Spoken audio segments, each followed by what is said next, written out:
Booker's a total Karen. Adam Curry, John C. Dvorak. It's Sunday, June 7th, 2020. This is your award-winning KBALL Nation Media Assassination episode 1249. This is No Agenda.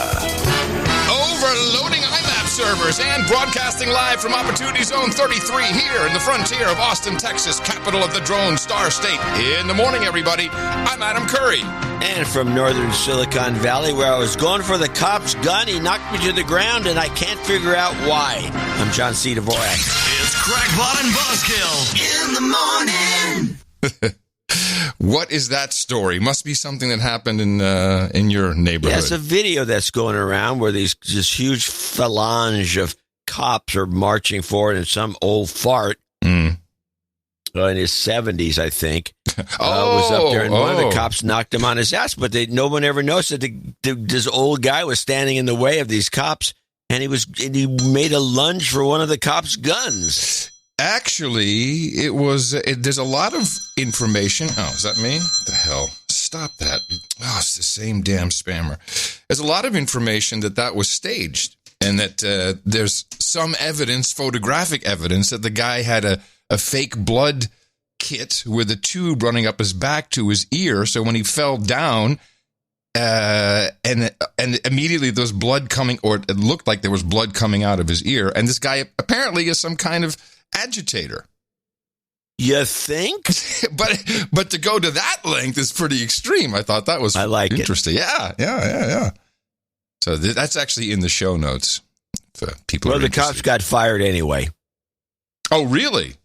That was this morning that somebody said they did. I don't know for a fact, but it wouldn't surprise me.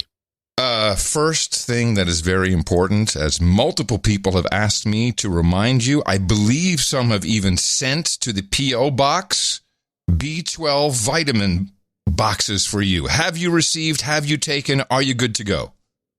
Yeah, I've got 2 in my mouth as we speak.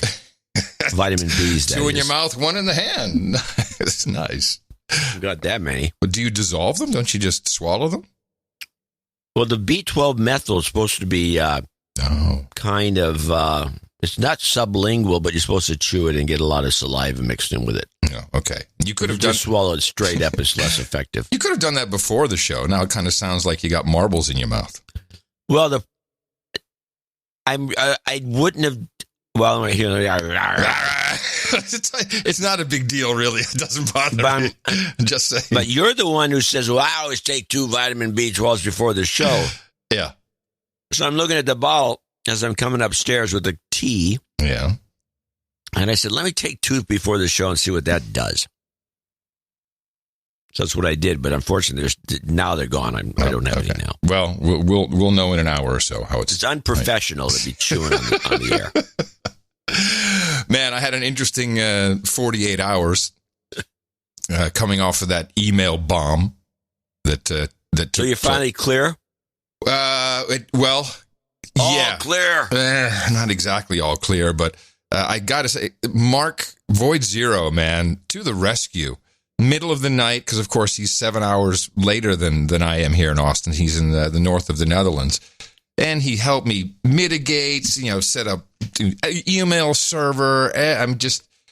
But holy crap, this was very severe. And everyone I've spoken to says that someone absolutely had to pay money to set this up, to do this. And typically these types of attacks where you just get subscribed to all these horrible lists and really spam devices, it's typically done when someone steals your account info, such as your bank account records or some other information with a password, and they've stolen that and they want to obfuscate the password reset email that you get. So I did spend an inordinate amount of time looking through about 130,000 emails to see if there wasn't anything legit in there, which I couldn't find. So and nothing seems to have been well, that's a very adjusted. Cute idea. Well, very, very time consuming. It really robbed me of time. So that yes, I'm sure it did. And you'll never get that time back. It's worse than one of my clips. So I got one of these. So one of these guys sent me a note, one of our producers, and he says, he got the same. It's called subscription bomb or subscription attack, and he says that his was triggered. I don't know if you got this note. Well, you probably couldn't find it if you did. I wasn't able to find all of them. No, but he says that his was triggered by his because he tracked it down. He spent weeks, I guess, figuring out how this happened because he didn't do anything to anybody. Right. But he says he figures it was from hitting an unsubscribe button. And it was just a nefarious thing. It's like you hit the unsubscribe button and say, "Oh, really?" And then they just you get put, and it's a database. Yeah, you get sent to the database, and everything gets you get subscribed to everything. Yeah. I long since learned it's not a good idea to hit the unsubscribe button in your email. It doesn't always do what you want, and it's a perfect security flaw. It's perfect for that. Hey, I just sent a bullcrap email to 100 million people, and look. There are people alive because they hit unsubscribe. Good. We got a live one. Add to the database. Good to go. Well, there's exactly. Now, what is kind of fun is that we've implemented DMARC and SPF records, which is really something Google put together. And I know why they say they did it, but it has a couple of extraneous side effects that benefit Google. And so what happens now through a process with, as I said, DMARC, SPF, DMARC, and DKIM. And there goes the audience. No, they'll like this. In fact, the audience seems to have told me about most of this, interestingly enough, that you can actually verify who sent an email on behalf of Adam@Curry.com or, there's a number of ways you can actually track it back. And so there's a couple of big WordPress installs that got hit and subscribed me and signed me up for a whole bunch of websites. So we're contacting them because we can now track exactly what time the emails came in. They can track it back and see what IP address registered that. And so we may actually be able to find out what IP address it came from, which could be kind of fun. But I have little hope anyone's ever going to get tracked down. They're on a VPN. Yeah, or so whatever it is. I use a VPN a lot, and just to lighten things up just for a second, when you use a VPN, you're always risking the following. This is my clip. It's not much of a risk, but the problem with a VPN clip. Okay. Меня зовут Ренат Королёв. Я специалист по созданию продающих сайтов. Автор книги «Взлом и конверсия. Как сделать сайт, который будет продавать». And how did you get that? And how is that a problem other than I don't know what it is? You're on YouTube. You click on it. You want to watch a video, and they play you a 30-second Ukrainian ad. High production values there in Ukraine, huh? Really nice. Well, I'll tell you, they did. There's a Russian ad that I got that was for some one of these cell phone games, the Battleship War of the Battleships or something. Mm-hmm. It was pretty exciting. Oh, really? Yeah. Interesting. I watched through the whole thing. It was interesting enough. Oh, that's fantastic. Anyway, so it still will take a couple more days to flesh. Oh, I was going to say the reason why Google, I think part of the benefits to them implementing this type of thing is that you can no longer use your Gmail and just say, I'm sending it as adam@curry.com and just reply to reply there, it gets forwarded to Gmail. You can't do that anymore unless you have an actual account on that server. So you can set up an alias if you have an account on that server, not if you just want to put the reply to. Remember that was really easy. Or that was the old. Well, the reply to is the way to do it. Yeah, but the spoof is you can no longer say it's from let's say John@Curry.com if you don't have an account. So you will always be stuck at anything that has to be registered to your Gmail. Otherwise, they won't let you do it. So, and it is to combat spoofing, but fuck, man. And there was another thing we ran into, which we only figured out as we were configuring my email, Void Zero and I, that two of the main certificate authorities, and they have a central certificate, which is usually good for 10 years. So two of these expired on May 30th, and a lot of people didn't know. Mainly because it's a Sunday, when dudes named Ben are probably not always on the case.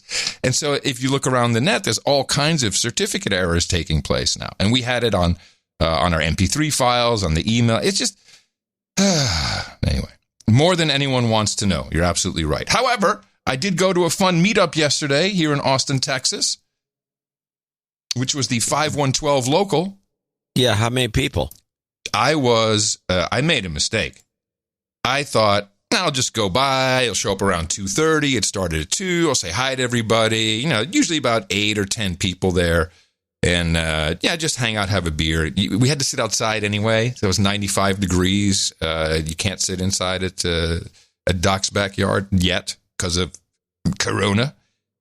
Well, there must have been 35 or 40 people, including a party bus with 10 people that drove up from San Antonio.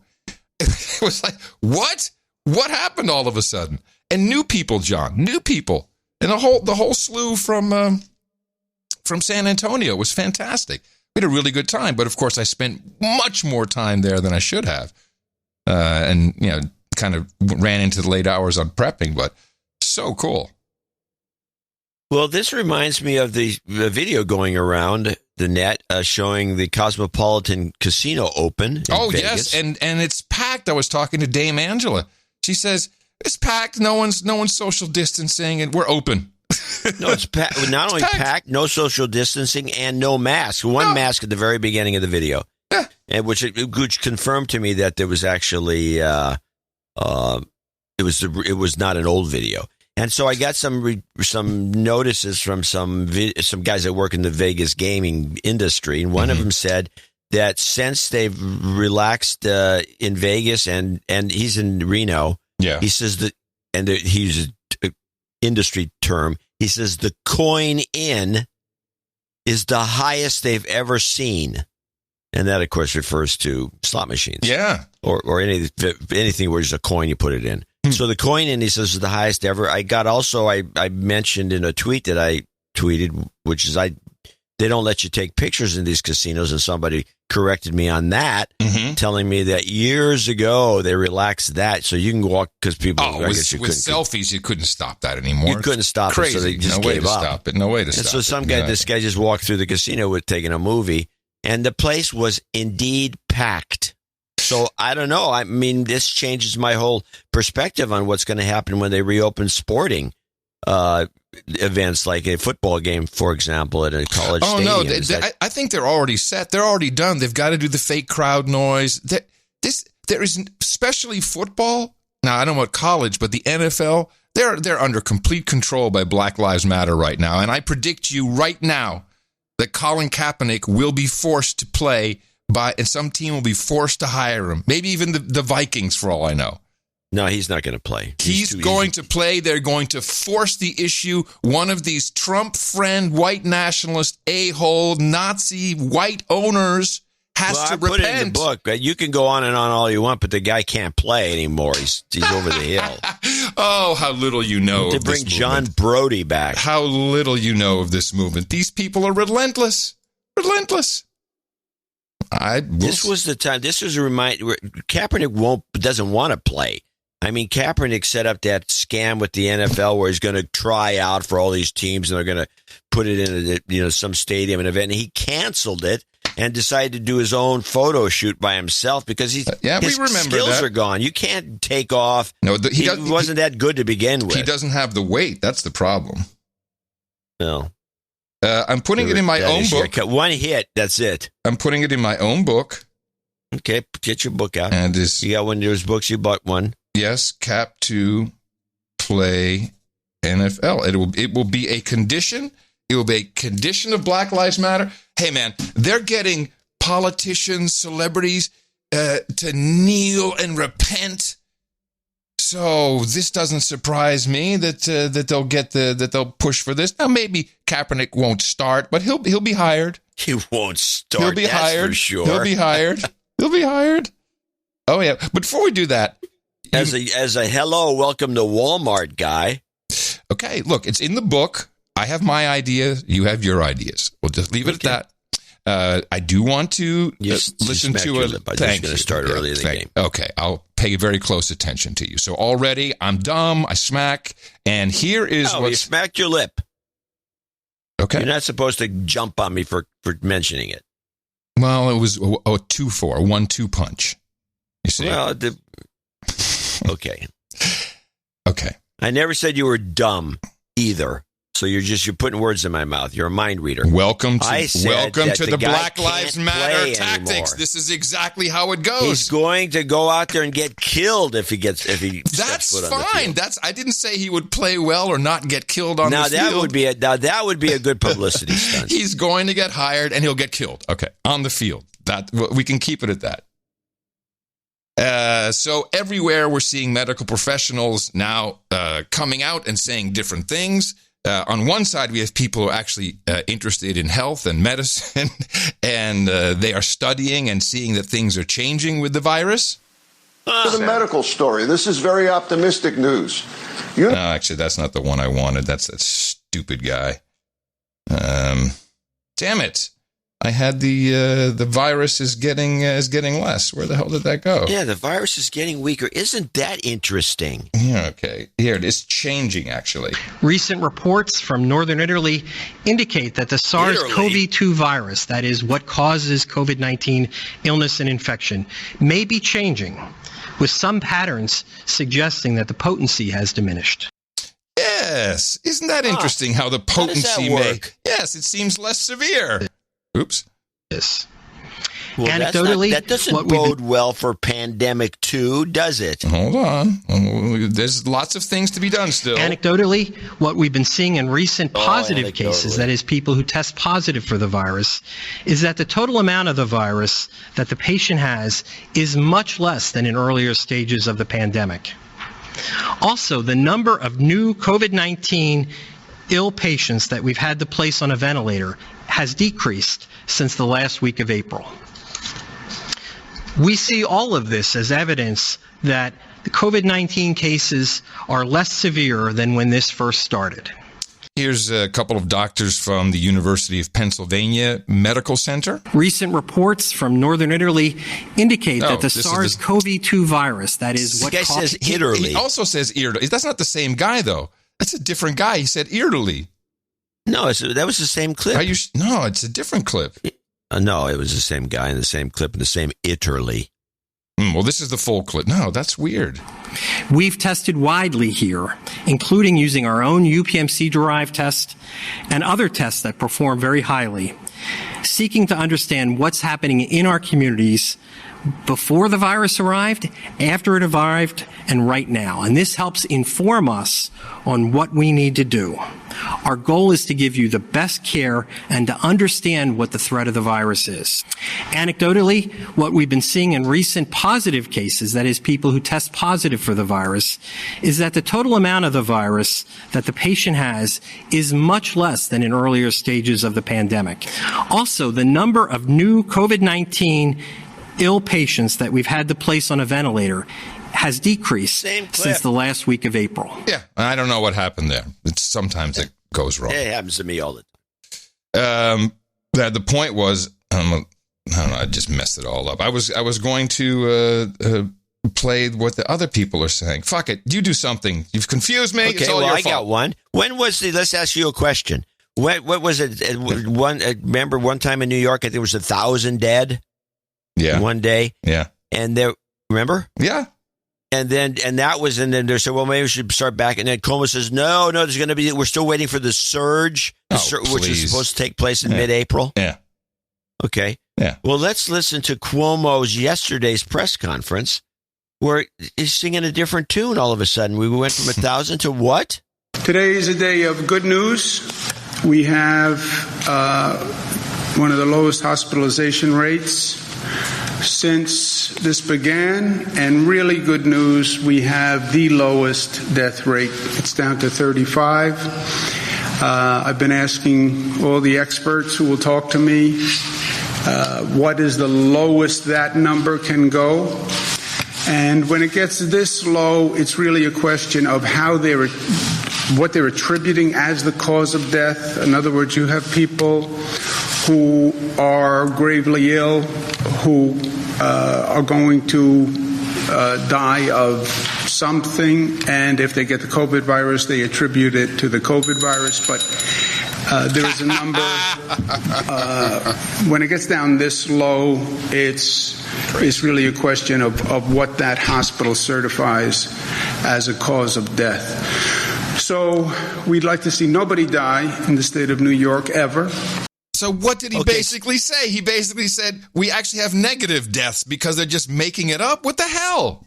That's what he said. And if you listen to the whole clip where he gets to the end, he says, in New York, we want to have no deaths ever. Yeah. Is this him not signaling the hospitals to, okay, we can stop the scam now? Didn't he literally say it depends on how you code it? Yeah. I want to hear that again. I want to hear it again. I want to hear it again. I want to hear it again. That one part. What they're attributing as the cause of death. Back a little. Here we go. What is the lowest that number can go? And when it gets this low, it's really a question of what they're attributing as the cause of death. In other words, you have people who are gravely ill, who... I mean, the guy is basically saying, guys... Well, it depends. He may be saying code it up a little bit. I don't know. Who knows what his agenda is? No, truly. I think the message was clear. At the end, he says we want no deaths. He's telling him to pull the plug on the scam. Yeah, well, you get a clip of the day for that one. I totally missed that one. Clip of the day. But he reveals the scam. Oh, well, it's the way they coded it. He reveals the scam, which we have revealed for the last 2 months. It's a little closer to 3 almost, yeah. Time and again, we found people that said, well, they keep pressuring us to say COVID when it wasn't COVID. The guy died of a heart attack. But and also, they want us to put COVID. But also, this comes at a very interesting time, coincidentally, as another issue that we've been looking at and have declared to be incorrect and wrong. Yes, we went against science and were often excoriated for it. Turns out, yes, we actually can read medical journal entries and we can make a conclusion as well. The mainstream media narrative against the use of hydroxychloroquine is quickly falling apart. The recently published Lancet study, which has been used by many to denounce hydroxychloroquine, is now being retracted by its own authors over serious concerns about its scientific credibility. If you're wondering why I chose this as a clip, that's because the only 2 outlets that will report the story are Fox News and One America News. I decided this was funnier. The study has been plagued with controversy since it was released, with numerous doctors and scientists around the world coming forward to refute its claims as wildly exaggerated. As a result of the Lancet study, numerous countries, including France, Belgium, and Italy, as well as the WHO, all suspended trials of hydroxychloroquine or outright banned its use in treating coronavirus patients. Now, however, the study is being formally retracted after independent reviewers were unable to verify its highly questionable results. That is not true. I disagree with that. The reason why it was withdrawn is because they gave the implication that it was, and I think the conclusion was, that hydroxychloroquine does not help. But what they didn't say or what they didn't do is actually try the test with zinc. They only tried it with an antibiotic and without an antibiotic. So they didn't actually perform the correct test. Yet they... Yes? Well, there's more to it than that. The group that did all this... That's the better part. Fraud. That's the better part, that the group was about 8 people and 2 of them were adult film stars. Which sounds like a fun place to work at, honestly. Yeah, that'd be great. The main complaint after quitting hours made by the study was that hydroxychloroquine caused heart complications, but that claim was refuted by the American Heart Association itself. By the way, there were 2 studies that were withdrawn, and that was only one of them. The other one was published in the New England Medical Journal of Medicine. Hold on a second. Stop. We're talking about the two most prominent medical research journals, period. Yep. They are the number 1 and 2 operations, and they both screwed it up. And why would they do that? Because of political pressures amongst the millennials that work there. That's where this comes from. Well, in addition to that, I will say that probably a good 50%, if not more, of all the studies published in these journals are not reproducible. The scientists know it. The scientific field knows it. It's called the reproduction problem. and they all know that they're full of crap and lying, and it's coming to roost. These guys got away easy because who cares? Some company is probably gone by now. It doesn't even exist, only on paper. But yeah, this is total fraud. The main complaint made by the study was that hydroxychloroquine caused heart complications, but that claim was refuted by the American Heart Association itself, which found no increase in heart complications whatsoever. Dr. Gold confirmed these findings, explaining the drug was only problematic for patients who had known issues with heart disease, something any doctor prescribing the medicine would already be aware of. Following the retraction of the study, the World Health Organization has resumed its studies of hydroxychloroquine for treatment of coronavirus patients. After President Trump's endorsement, the California State Medical Board sent a letter to physicians across the state warning them against using it. It's not clear how the Lancet study's retraction will affect doctors in the U.S., but Dr. Gold says there are a lot of patients around the country who could be helped today if more doctors were allowed to freely prescribe this medication. Some people probably died because of these publications. Very possibly. Very possibly, actually. Now, I could go to Costco and just talk to like maybe 10 people and find someone who could do a better read than that guy. But they may not look as buff as he does. He looks the part. He's just a horrible reader. He may be a robot for all I know. It sounds like a robot. He's a good-looking robot. Yeah. So we have the situation now where everything's it seems like the virus is diminishing in strength, which would mean that it probably wouldn't come back at all. Although I'm pretty sure we all know now that the political activists will do anything they can, and they're spread out throughout the entire world. We got people yelling "F Trump" in the UK, in the Netherlands, in Munich. Well, they're not voters. They're not voters, but it's all used. In fact, well, the absentee voter in the UK, and they're very influenced by locals, and Trump may lose some overseas votes. Yeah, he may lose some of those votes. Just back to the NFL, and really, at this point, we have to agree that many pieces of the mainstream media, many people are complicit, and it is impossible that Jake Tapper can play this clip in these particular times while interviewing Ben Carson, the brain surgeon, who, and for this case, it matters that he's ADOS, who is the Secretary of HUD, Housing and Urban Development, and actually gets into this conversation. Now, remember, we have coronavirus, we got people outside, we got them protesting, rioting, Black Lives Matter, and of course, we need to connect that to Trump. I'm telling you, my Kaepernick prediction is not far off. Listen to this clip. When somebody disrespects our flag, to say, get that son of off the field right now, out, he's fired. He's fired. The president reiterated Friday that he still opposes those who protest police brutality by kneeling during the national anthem. You've said you support peaceful protests. Do you support NFL players exercising that right to peacefully protest by kneeling during the anthem? Have you ever seen two people in a vehement argument and they're talking about completely different things and they're talking past each other and they're not able to come to a solution? That's what this is all about. There are some people who are talking about the flag. We're talking about our veterans. We're talking about people who sacrificed their lives. We're talking about our police officers. And there are others who are talking about injustice in the system, and they're arguing past each other. That's the problem. I don't disagree with what you're saying, and I don't particularly personally have a policy point on this. But what do you think about the right of NFL players to do this? I mean, the president called them sons of bitches. Hold on. That is, he did it now in his own segment, and I like calling him out. The president did not call the players sons of bitches. He did not say, all players who kneel are sons of bitches. Oh, no, I'm sorry. All black players who kneel are sons of bitches. He never even mentioned race. Well, let's just listen again. When somebody disrespects our flag, to say, get that son of off the field. Get that son of a bitch off the field if they disrespect the flag. But Tapper turns it into players to do this. I mean, the president called them sons of bitches. Come on, man. It's bullshit. This is a political activist, not a journalist. You just heard the clip for taking a knee and peacefully protesting police brutality. That's what they were trying to do. And in fact, Colin Kaepernick originally would sit during the national anthem. Yeah, because he was on the sidelines. That wasn't because he was protesting. He was kicked out. He was dumb, no good. And then a veteran. No, that's not true.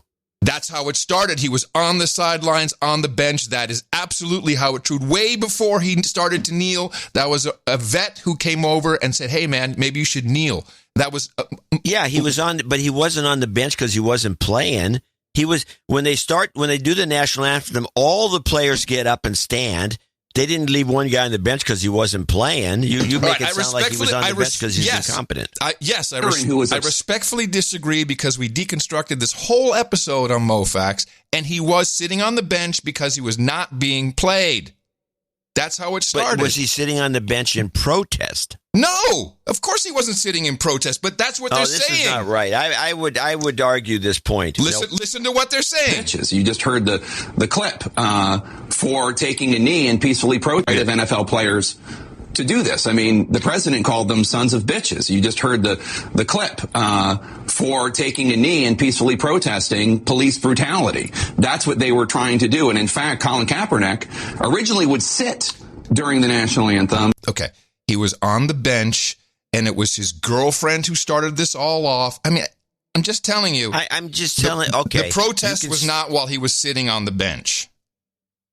The point is that during the national anthem, all the players are standing in a long line with their hands on their heart or not. Mm-hmm. There's nobody sitting on the bench during the national anthem unless they're doing it for some particular reason. And isn't that so? You're making my point. You're not listening. You're making my point. Jake Tapper said he used to sit as if he was sitting in protest. That's just not true. Did you ever see him sit during the national anthem? I wasn't paying any attention to any of this. I'm just telling you the process. And I'm telling you. So if he was sitting during the national anthem, there had to be some reason for him sitting. And if it was sitting because he wasn't starting, that's one thing. No, my if he was point, sitting because all right. I'm going to say it one more time.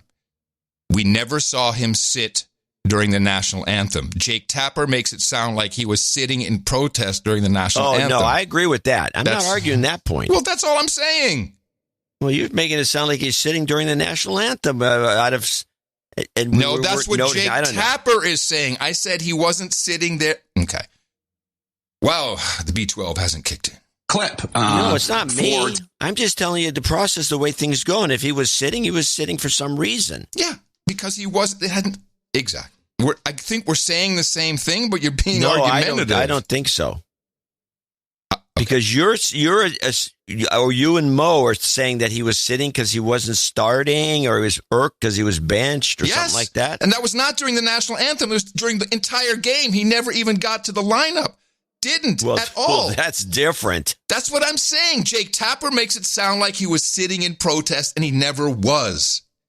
Oh, I believe that's possible. Thank you. That he was sitting because he's just pissed. Exactly what I said. I mean, the president called them sons of bitches. Exactly you just heard the clip for taking a knee and peacefully protesting police brutality. That's what they were trying to do. And in fact, Colin Kaepernick originally would sit during the national anthem, and then a veteran who was upset about it, and Colin Kaepernick had a dialogue about this, a former Green Beret, and they came up with the idea of Kaepernick taking a knee because that was respectful, because that's a way that people pray. And yet the president called Kaepernick and anyone else who engages in that kind of peaceful protest a son of a bitch.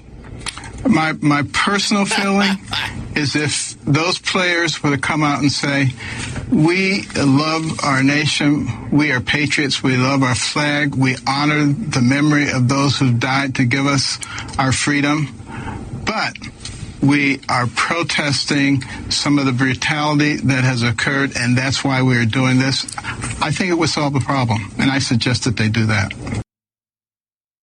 There you go. Took much longer to get through the clip than necessary. Smell the stench of China and Nike. Oh yeah. By the way, the controversial clip we just discussed did bring me a possible end of show ISO. The president called them sons of bitches.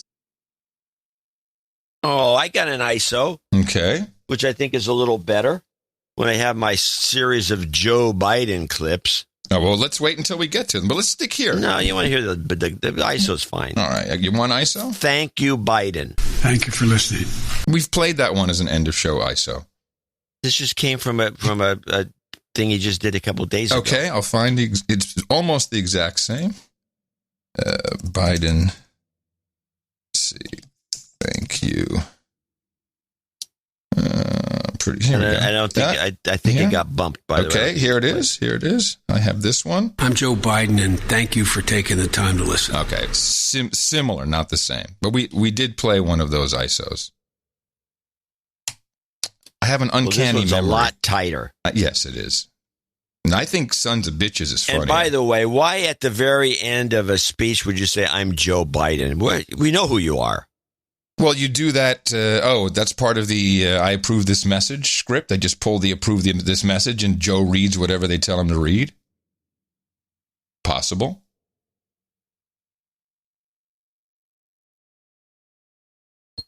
Hello? Yeah, it's possible. He just reads what because I saw him lose the prompter on one of these clips I got. He's just looking at it and then he blanks out. And then I think it overrides because the prompter guy's falling asleep or he's just letting it go. It's gone automatic. You know how that happens? Yeah. And so I think the prompter went past his cue and now he's reading just random stuff. Possibly. All right, let's just talk about, let's see, we've got masks and muzzles, I believe. In the UK. So when Cuomo gave his little spiel about the 35 deaths and all the rest of it, what happened? Where's all this, concern about social distance? You got these riots in town. Now that should technically bump up the numbers. I mean, we're talking a lot of people, no social distancing. There's packed in. Right. But nobody's discussing this. Well, yes, people are discussing it. And nobody I've noticed. Well, you have clips? I have an open letter. First of all, there are definitely a few people here and there saying, well, we might see a surge in 2 weeks, which by now should be really next week. We should see the surge. It's been 12 days that people have been out, not social distancing. 10 days. So maybe 4 or 5 more days this week, we should see a surge in several cities around the country, around the world, actually. Rotterdam, Amsterdam, Munich, London, not so, also London, but big crowds in Munich. We should be seeing that. And if we don't, well, then we can draw our conclusions. But the open letter I'm referring to did get a lot of press because, of course, it was another one of those 1,200 medical professionals send open letter about the demonstrations. And the key quote is, social justice is more important than social distancing. And I have this letter here. It's in the show notes. Well, this is a disgusting letter then. For a number of reasons. So they don't care if people die? And I mean, it's not as though it's these protests are saving lives. Open letter advocating for an anti-racist public health response to demonstrations against systemic injustice occurring to the COVID-19 pandemic. Most people would click away right after that opening sentence because what the hell did it mean? Nothing. But here's how their letter starts. On April 30th, heavily armed and predominantly white protesters entered the state capitol building in Lansing, Michigan, protesting stay-home orders and calls for widespread public masking to prevent the spread of COVID-19. Infectious disease physicians and public health officials publicly condemned these actions and privately mourned the widening rift between leaders in science and a subset of the communities they serve. As of May 30th, we are witnessing continuing demonstrations in response to ongoing pervasive and lethal institutional racism set off by the killings, plural, of George Floyd and Breonna Taylor, among many other black lives taken by police. A public health response to these demonstrations is also warranted, but this message must be wholly different from the response to white protesters resisting stay-home orders. Infectious disease and public health narratives adjacent to demonstrations against racism must be consciously anti-racist And infectious disease experts must be clear and consistent in prioritizing an anti-racist message.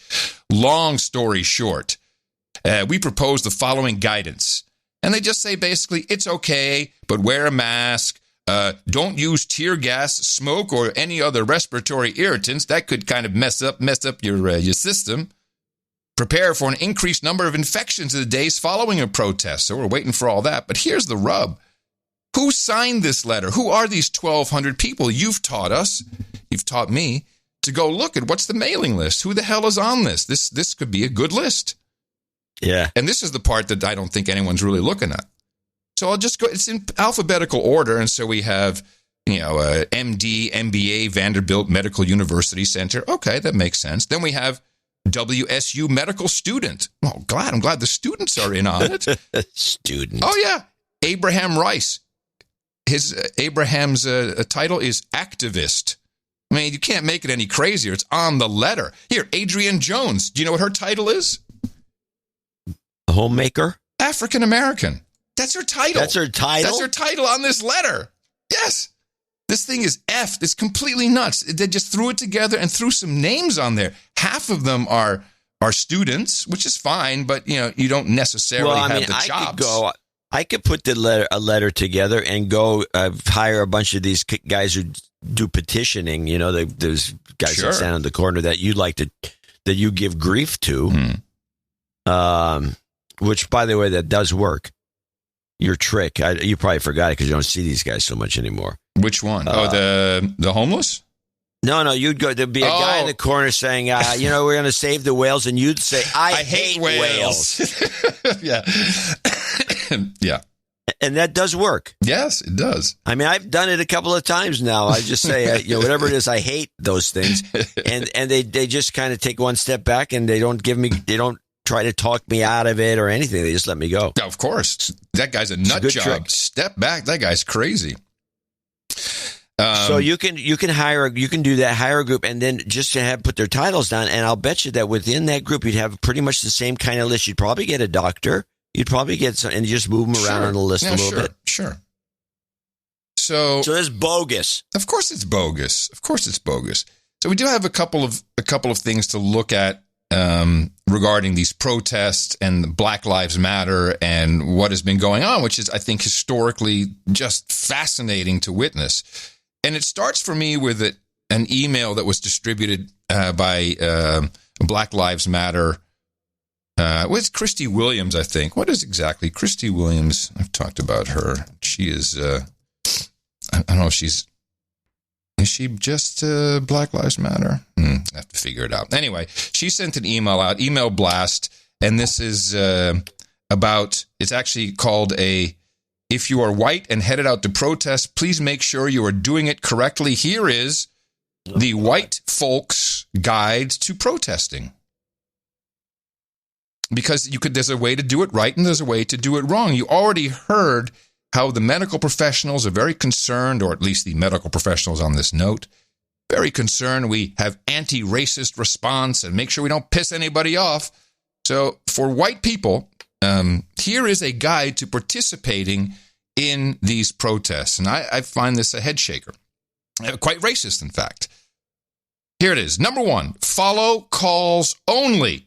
Do not initiate or lead calls. And with a call, it's like, hey, ho, ho. Some white guy has got to go. Yeah. Your job is to follow and add your voice when it is called for.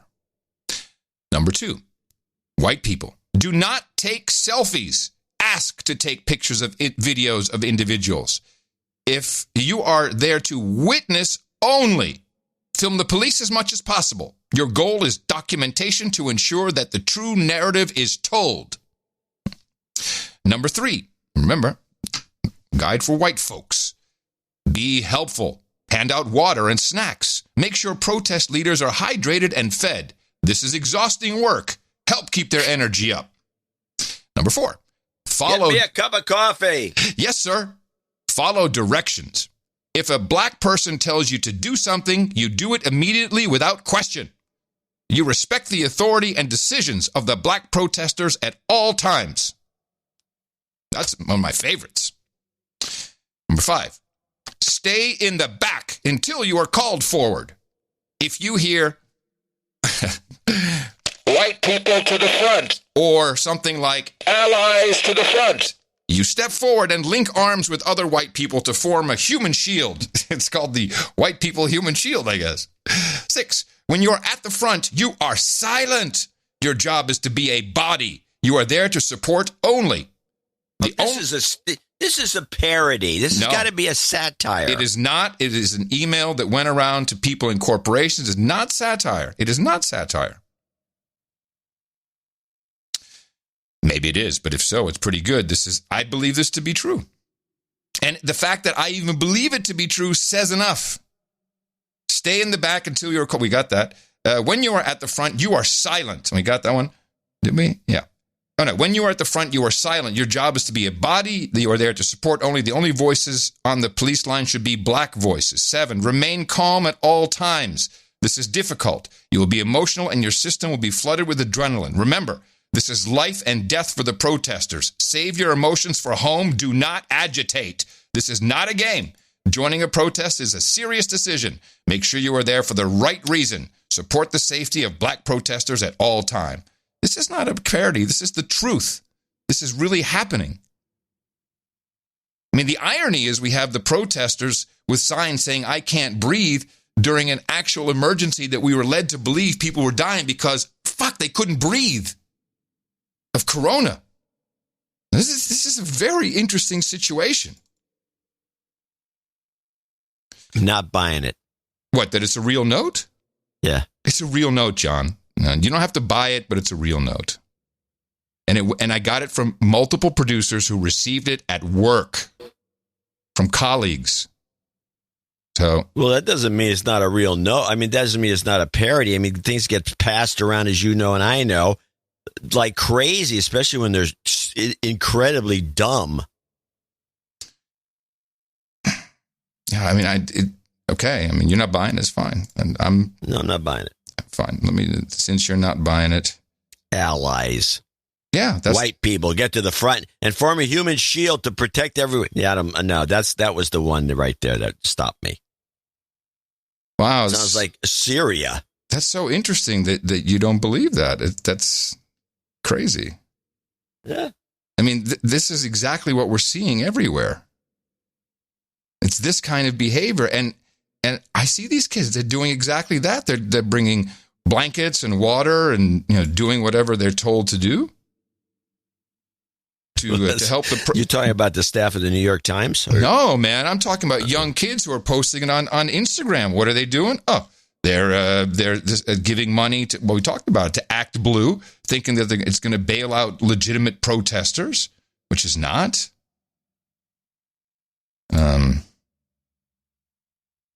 So I believe this to be true, but okay, we'll see. Then we have the email from our producer in Minneapolis. I don't know if you read this, from Ty in Minneapolis. I felt it was worth reading this one. I believe this email to be true as well. It's from Ty, of course it is. Sharing my insight from Minneapolis on the recent pandemonium. I'm one of those mystical GBRs. What is a GBR, you ask? Why, that is a gay black Republican. I live in Minneapolis, and I used to live 6 blocks from the 3rd Precinct for 3 years. 3rd Precinct, of course, is where the cop headquarters got torched. I was also on the I-35W bridge on Sunday when a semi drove into a crowd of protesters. It would suffice to say that what's happening here over the last 10 days has been downright bizarre, but to me, not entirely surprising. The race problem in Minneapolis, from my perspective, is compounded largely by one group of residents, white liberals. Remember, this is the GBR, the gay black Republican.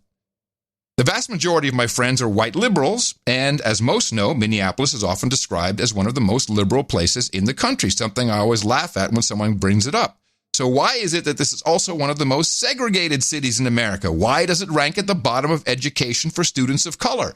Why do so many black people move away after just a few years, if even for that long? Well, in my estimation, the city is an echo chamber for white liberal virtue signaling, backed often by as little action as possible. So often, I hear them cheering for Black Lives Matter or see yard signs that say, "We love our black and brown neighbors," yet Ask the majority of them if they would go have dinner in one of the black neighborhoods in the city. The answer is almost and always an awkward, oh, not really. Ask them if they have black friends. If they don't have one token, which isn't me, the answer is almost no. Ask them if they would be comfortable with a black family moving in next door. If you tell them you went to a store in one of the black neighborhoods, you'll be met with, oh, yikes, why would you go over there? Anyway, you guys get the point. As I've seen it play out, Minneapolis is largely white, largely liberal population, love supporting these causes in theory, so long as it's not in their backyard. What's worse, there's a sense of pure arrogance when you question one of them about this problem, typically met with a response to the effect of, racism? In Minneapolis? I don't think so. This is a deep blue city. The past 10 days have forced many of these same residents to question, how did we let this happen here? How bad is it really? As well as hopefully finally acknowledging that masquerading as a liberal utopia is not an actual solution to our city's persistent and potentially fatal flaw. And I really appreciate that. And it is a perfect lead-in to your mayor, Jacob Frey, who is 38. He's from, so what is that, 80, 81 or 82? So he's not a millennial. He's an Xer, isn't he? He's not Gen X. You're from early 80s? Oh, I think 82 is when it begins. So he's on the bone there. Well, I think it's fair to call him a millennial. I'm good with that. He's good for it. So the crowd has him out with a mask on his knees in front of the Black Lives Matter speaker. I don't know exactly who she is. I missed this. Oh, no. Oh, this is beautiful. Now, it's a little hard to hear in the very beginning, but you'll get it. So he's kneeling at the commemorative protest on a knee, which is... One knee or two? One knee. But he might as well have been on two. And he starts to atone for everything. You have to take responsibility here. I've been coming to grips with my own brokenness in this situation, my own failures, my own shortcomings, and I know there needs to be deep-seated structural reform in terms of how the department operates. The systemically racist system needs to be revamped. The police union needs to be put in its place. We need to make sure that everything from the union contract to the way that the arbitration functions to the way that our officers and the culture in the department behaves. Right. So whatever you say, it's not good enough because there is only one thing they wanted to hear from him, the protesters, and that is defund the police. You're going to defund the police, and you will say that you will defund the police. So listen, this woman who has the microphone, she's on a box, so she's up high. She's probably a whole body height above him. He's on the ground. It's an over-the-shoulder shot, which is phenomenal. So she's looking down on the mayor and commanding him. Wow. No pressure, by the way. Listen. Hey, fist up! Fist up, y'all! Fist up! Oh, that's the term about it. Fist up, fist up. You gotta say fist up. Fist up is how we do it. Fist up! Jacob Frey, we have a yes or no question for you. Yes or no, will you commit to defunding Minneapolis Police Department? What did I say? We don't want no more police. Is that clear? We don't want people with guns toting around in our community, shooting us down. You have an answer? It is a yes or a no. It is a yes or a no. Now, of course, it's a yes or no, and yelling at the mayor, who's still on his knees looking up. We can't really see his full expression because it's hidden by the mask, lucky for him, but she'll take it one step further. Defund the Minneapolis Police Department. All right, be quiet, y'all. Be quiet, because it's important that we actually hear this. It's important that we hear this, because if y'all don't know, he's up for re-election next year. So, politically active and very astute. Hey, man, you're running for election, and we need a yes or no answer. If y'all don't know, he's up for re-election next year. And if he says no, guess what the fuck we gonna do next year?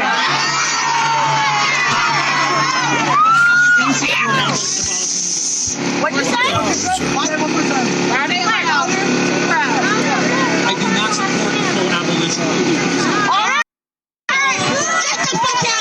So you couldn't hear it, but he says no. It's a yes or no, and he says no. I will not defund. I do not support the full abolition of police. All right, get the fuck out of here.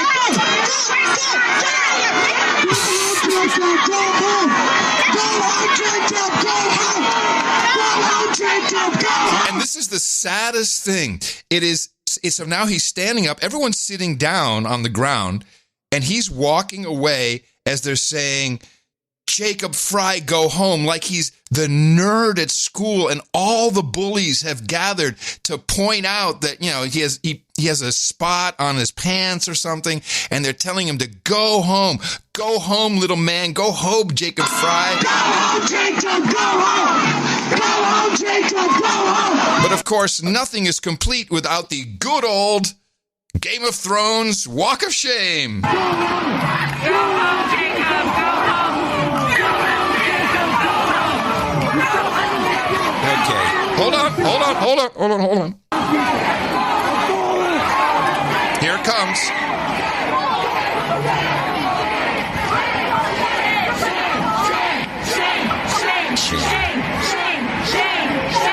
And that just goes on, and he's walking away. The question I have is why, A, did he put himself through this? Why did he agree to this? Was he just wandering down the street when this happened? Or he volunteered to go do something? What was he thinking? In case you hadn't noticed, there is no room on the political left to do this. There's no room on the spectrum of skin of white to say this. You need to get out, man. This is crazy what's happening. And this guy... Well, this is the stupidest thing I've ever seen anybody do as a political figure. Yeah? That picture of him... I can't even bring myself to express the disgust I have for this guy. Sure. But let's play this clip, which is the Fox News. This is the clip I have about what is going to go on, because apparently the city council overrode him, and Minneapolis police reforms Fox. A little quick mention. Calls to defund or lower funding for police across the country continue to rise up nationally. You've got some leaders in Minneapolis taking things further. They want to completely dismantle the police department in favor of a new transformative force that would protect people, apparently, after the death of George Floyd. The city council there holding an emergency meeting today, and they reached an agreement with the state to ban police from using chokeholds, along with some other reforms. Yeah, that'll do it. That'll do it. But I want to mention one thing we forgot about, which is about the Minneapolis police. This department is obviously incompetent and horrible. And this was just the last of many episodes. If you remember that time, and this was probably about a year ago, where the Minneapolis police were called out because some woman had called in, a white woman, I think she was like a tourist from Australia, white, blonde, good-looking woman, called in saying she was being raped. The cops came over and shot her. Oh, that's not good. I don't really remember that. Yeah, they shot her. I believe they shot her through the window, just gunned her down. I don't doubt it at all. So the Minneapolis police have a lot of explaining to do. Sure, but the abolition or the defunding, what the hell does defund even mean? This is a political, this is not people who are fearful. It's a political term, defund. It's a political code word. Yeah, so kind of back to the mayor, there's the virtue signaling. By the way, Drew Brees apologized. Not once, twice, because people are afraid of their jobs, John, because one false move and you are out. I think Drew Brees has got plenty of money. Drew Brees should quit and retire. He's already been playing too long. He should just retire and tell them to screw themselves, but he won't do that now. He wants to play again. He's not going to be any good. The LA Galaxy kicked one of their players off, Alexander Katai. What's the name of that team again? The LA Galaxy. It's a soccer. Come on, don't be a dick. It's a soccer team in Los Angeles. You've heard of Beckham, maybe a little football player you've heard of. His wife posted something on social media in I think Ukrainian or Serbian. And it was just, about the protest. Boom, he's done. He's gone. Someone translated it. Of course, the context of translating something from Serbian into English may not always go that well. Really? So, yeah, he's gone. Yeah, they've parted ways with him, so he's out. Brought in specifically to play there, actually. Jeff Bezos has to personally get out there and explain on Instagram that he deserves it. He supports Black Lives Matter. The co-founder of Reddit, who was married to Serena Williams. 15 years ago, I co-founded Reddit as a place for people to find community and a sense of belonging. Oh, right. It is long overdue to do the right thing. I'm doing this for me, for my family, and for my country. I'm saying this as a father who needs to be able to answer his black daughter when she asks, "What did you do?" So, I have resigned as a member of the Reddit board. I have urged them to fill my seat with a black candidate. And I will use future gains on my Reddit stock to serve the black community, chiefly to curb racial hate. And I'm starting with a pledge of $1 million to Colin Kaepernick's Know Your Rights camp. I believe resignation can actually be an act of leadership from people in power right now. And to everyone fighting to fix our broken nation, do not stop. Wietske Venema. You won't know that name necessarily. He's a Dutch guy, and I ran across him again with the email issues as he wrote the postfix email system. He is basically the inventor of the email whitelist and blacklist. And he made a very important announcement that he feels in this day and age it is no longer appropriate to have a blacklist. For it should be a block list. The white list is okay. We keep the white list. But the black list, no, that's got to go. Billie Eilish, you're a big fan. You think all these old Hollywood guys are going to go on about the old blacklist stories from the 30s and 40s, the 50s? The blacklist and the blacklisting of Hollywood producers and directors. Why would they do that? Why would they do that? Because they're Hollywood. That's a good way to get on the blacklist. Block list. Billie Eilish, who doesn't know her? She agrees with people who have said to her, "You only won your Grammys because you're white." She came out and said, "That's right. Wrong. It's wrong. I have no talent. I should not have won these." Well, she may have something there. It's really quite bizarre. And if you want to understand where this comes from, and we've tried to, it's very, not having really been in a university or school ever, but certainly not in the past 15 to 20 years, although we've come across so many postings from parents saying, "Hey, what is this my kids are learning at grade school, but also in university?" And look at all the different courses that are taken, and look at the influence of the donor money, where it's specific, where it can only go to a certain type of course, like gender studies or racial equality or racial justice, all of this stuff. But now they've taken it to a whole new level, and this is really serious. This started on Saturday on CNN.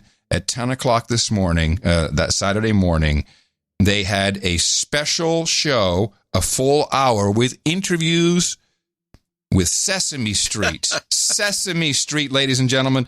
And here's what your kids learned. Daddy,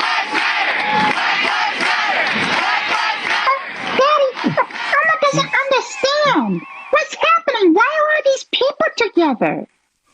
Oh, well, they're gathering together to protest. Protest? Mama doesn't understand. What's a protest? Oh, a protest is when people come together to show they are upset and disagree about something.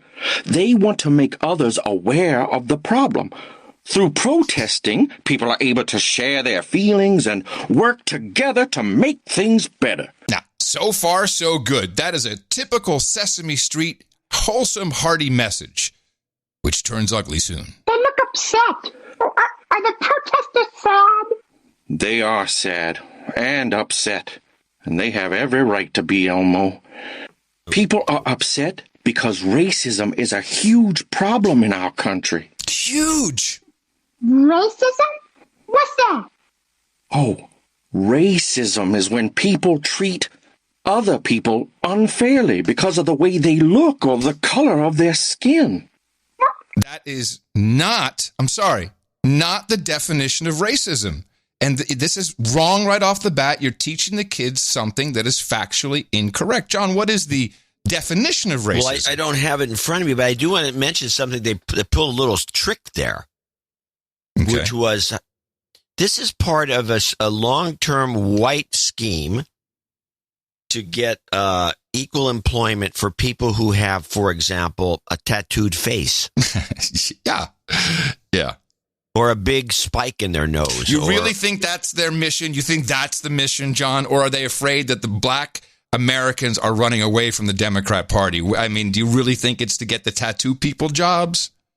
No. I think there's an element of that. But your element, which you just described, which is this fear of the blacks leaving the Democrat Party, is extreme. It's rampant. The definition they are freaked out. The definition of racism: prejudice, discrimination, or antagonism directed against someone of a different race based on the belief that one's own race is superior. It is not what was just said here. That is not, and so you're teaching children incorrect things. Yeah. The color of their skin? Here. Racism is when people treat other people unfairly because of the way they look or the color of their skin. The color of their skin? Oh, Elmo doesn't understand, Daddy. Elmo has friends with different types of skin. Oh, and fur, too. Black, brown, pink, purple. I know, Elmo, but not all streets are like Sesame Street. On Sesame Street, we all love and respect one another. Across the country, people of color, especially in the black community, are being treated unfairly because of how they look, their culture, race, and who they are. I love that he just throws the black community at all the children, like they're supposed to know what that means. What we are seeing is people saying enough is enough. They want to end racism. Elmo wants to end racism too.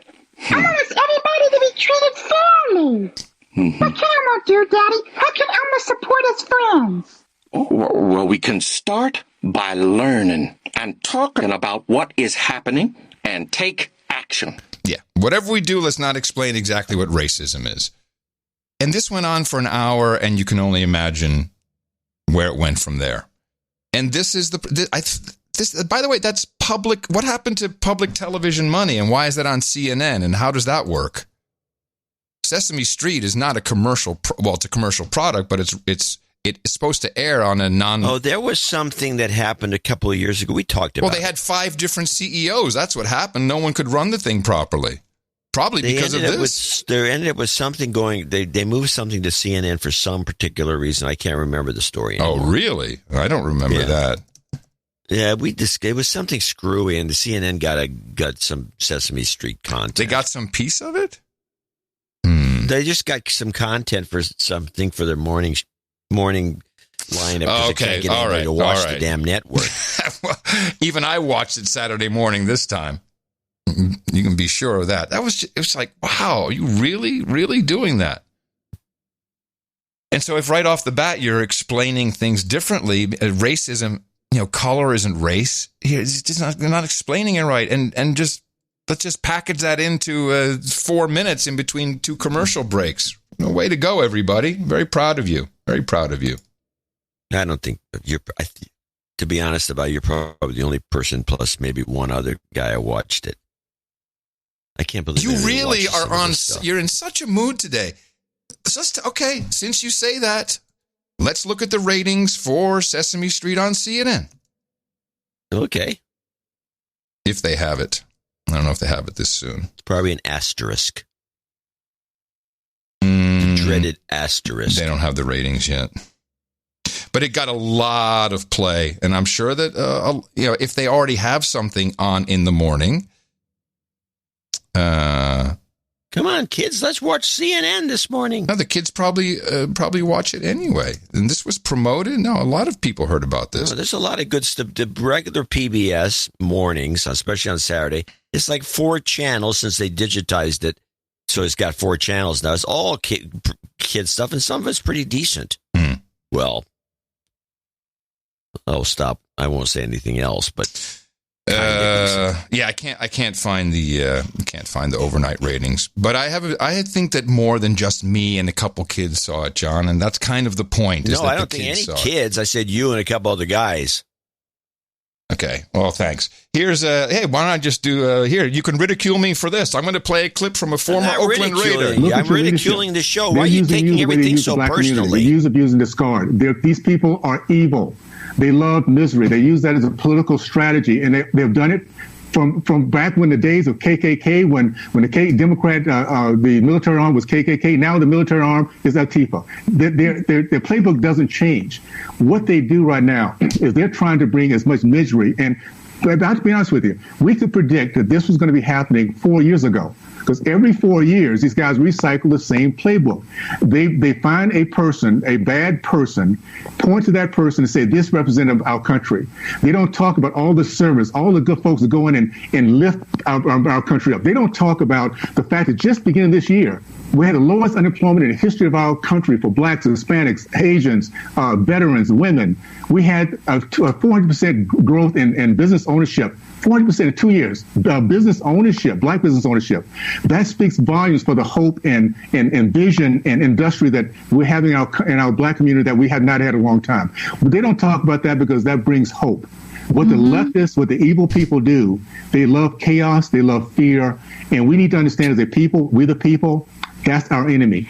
That's Burgess Owens, who I think is running for office as well. He's correct. The playbook doesn't change. 7 million people saw and I'm sure there just a couple of guys saw the Sesame Street on YouTube. You made your point. 7 million. I don't know why anyone would watch it. Let's get back to the clip you just played. This is borne out by somebody did one of those Ngram things with Google, and it shows that just before an election, the Black Lives Matter meme jumps into the air. Yep. And then you have within the couple of months is the election. And then there's nothing for like 2 or 3 years. And then here we go again. Now there's an election. Don't we have little small one at the 2 year at the midterm elections? Don't we have little things happening? That was the last one I was referring to. We have some things It was happening. not that small. No, none of it's small, but this is, I think. This is off the charts. This is actually, they may be blowing up their, there's a problem with doing too much too soon.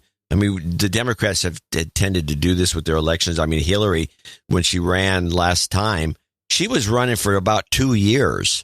She started her campaign very early. Oh, no, look out. Oh, she's doing it again.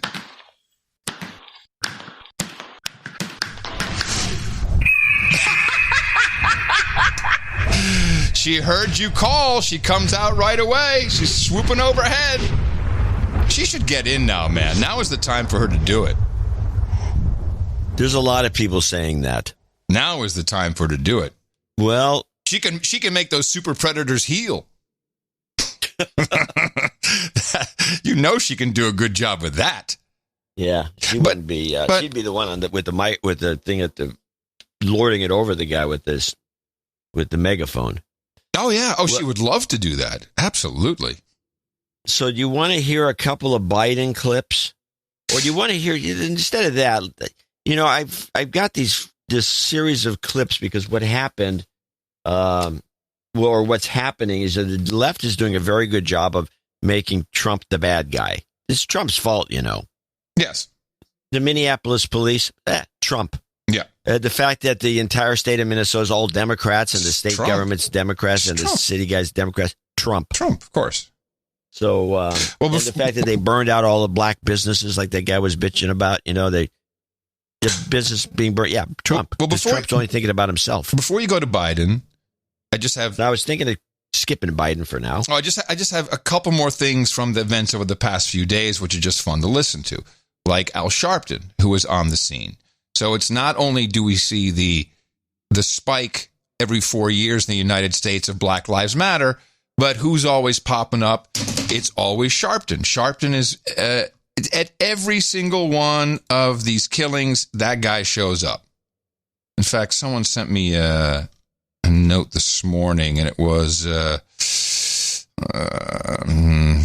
failing you're pretty looking badly for that on note? That. No, I have it. Wasn't I have the note. There it is. Wasn't Sharpton Sharpton a CIA or FBI guy for a long time? Well, no, FBI informant. He ratted on people.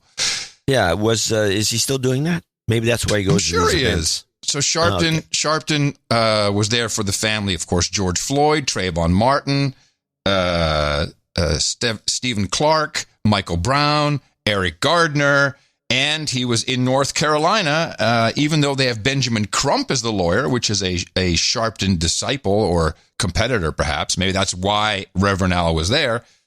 He shows up and has asked a few questions. We are from Canadian television. What's the message you want to send today? That we want justice, that there should not be a funeral here today. You know, I preached the funeral of the victim of a chokehold by New York City Police, Eric Garner. 6 years ago, I preached the funeral in Ferguson. Policeman killed Michael Brown. Both of their families are here. How many funerals do we have to have before we change the laws and we have accountability? So I'm going to preach to this family that we're going to make sure that George Floyd did not die in vain. This is the tipping point for changing how policing is going to be done in America. And I'm going to be forthright in that. The hope I have is I've seen as many whites marching as blacks. I've seen people old and young. It's a new day. The time has met the moment of change in America, and I'm going to express that in my eulogy. And since you're from Canada, I won't have a 21-second gap before I say what I have to say. So, for some reason, and I have the clip he's referring to, now Justin Trudeau is also a loser, as you heard Al say. Oh, it won't take me 20 seconds to answer the question. He's referring to this that happened on Scandinavian TV where Trudeau was asked a question and it took him an inordinate long time to answer. Minister Tom Perry, CBC. You've been reluctant to comment on the words and actions of the U.S. president, but we do have Donald Trump now calling for military action against protesters. We saw protesters tear gas yesterday to make way for a presidential photo op. I'd like to ask you what you think about that, and if you don't want to comment, what message do you think you're sending? So now he's just looking into the camera. He looks a little bit to the right. He swallows. He's looking straight ahead. His head goes a little askew, just a little bit, almost not noticeable. A slip smack. A yawn, a groan. Will he say something? We all watch in horror and consternation what's going on in the United States. Now, obviously, he didn't answer the question. But why? So he's now getting skewered because he's not answering right. He's not a proper ally, you see. And that's why Reverend Al is on this crap now. This is all shaming. It's all shaming. It's all shaming. It's horrible. Well, there was a better example, which I saw and didn't get the clip of because it was was not a lot of, you had to see it. He's with a bunch of protesters in Toronto. Yeah. He's got his mask on. And he's crying. Wasn't he crying on his knees or everyone? No, I didn't see that. It wouldn't surprise me. But he's coming out. And there's somebody yelled the yelling was pretty clear. Go home, blackface. It's really? Yeah. Can't win, man. Can't win. Meanwhile, the actual family of George Floyd is really not all into this, it seems. I just had to come down here, to speak to people and let people know that just channel your anger elsewhere. Don't tear up your town. All of this is not necessary because if his own family and blood is not doing it, then why are you? If his own family and blood is trying to deal with it and be positive about it and go another route to seek justice, then why are you out here tearing up your community? Because when you finish and then you turn around and then you want to go buy something, you done tore it up. So now you messed up your own living arrangements. So just relax. Justice will be served. The one of the editors at the Philadelphia Inquirer has had to step down as an editor for the paper for allowing the article with the headline to be published, "Buildings Matter Too." Stepping down, out of the way. That's right. Well, there was a thread on Twitter that was interesting to me, which was about the takeover of the New York Times by the millennial socialist justice warrior types. Oh. And the explanation went as follows. It was, and that's when they're all bent out of shape about something they published recently, and they all wanted to, they were ashamed. It was Tom Cotton wrote an yes, and they pulled it, right? They retracted the I don't op-ed. know. They got everybody bent out of shape. Let's put it that way. And that's what op-eds are for. There's supposed to be opinions from different people. There are opinions, but it was too opinionated, apparently. Well, no, it was too Republican. And so what happened was apparently the old lefties that really kind of were more old-fashioned Democrats types that were running the editorial side of the paper, they started hiring what they thought were fellow travelers. The young. Let's bring some young people in. Right. And but they weren't just young people that were like gonna go there to be mentored by the old. No, they brought the fox into the hen house. Yes.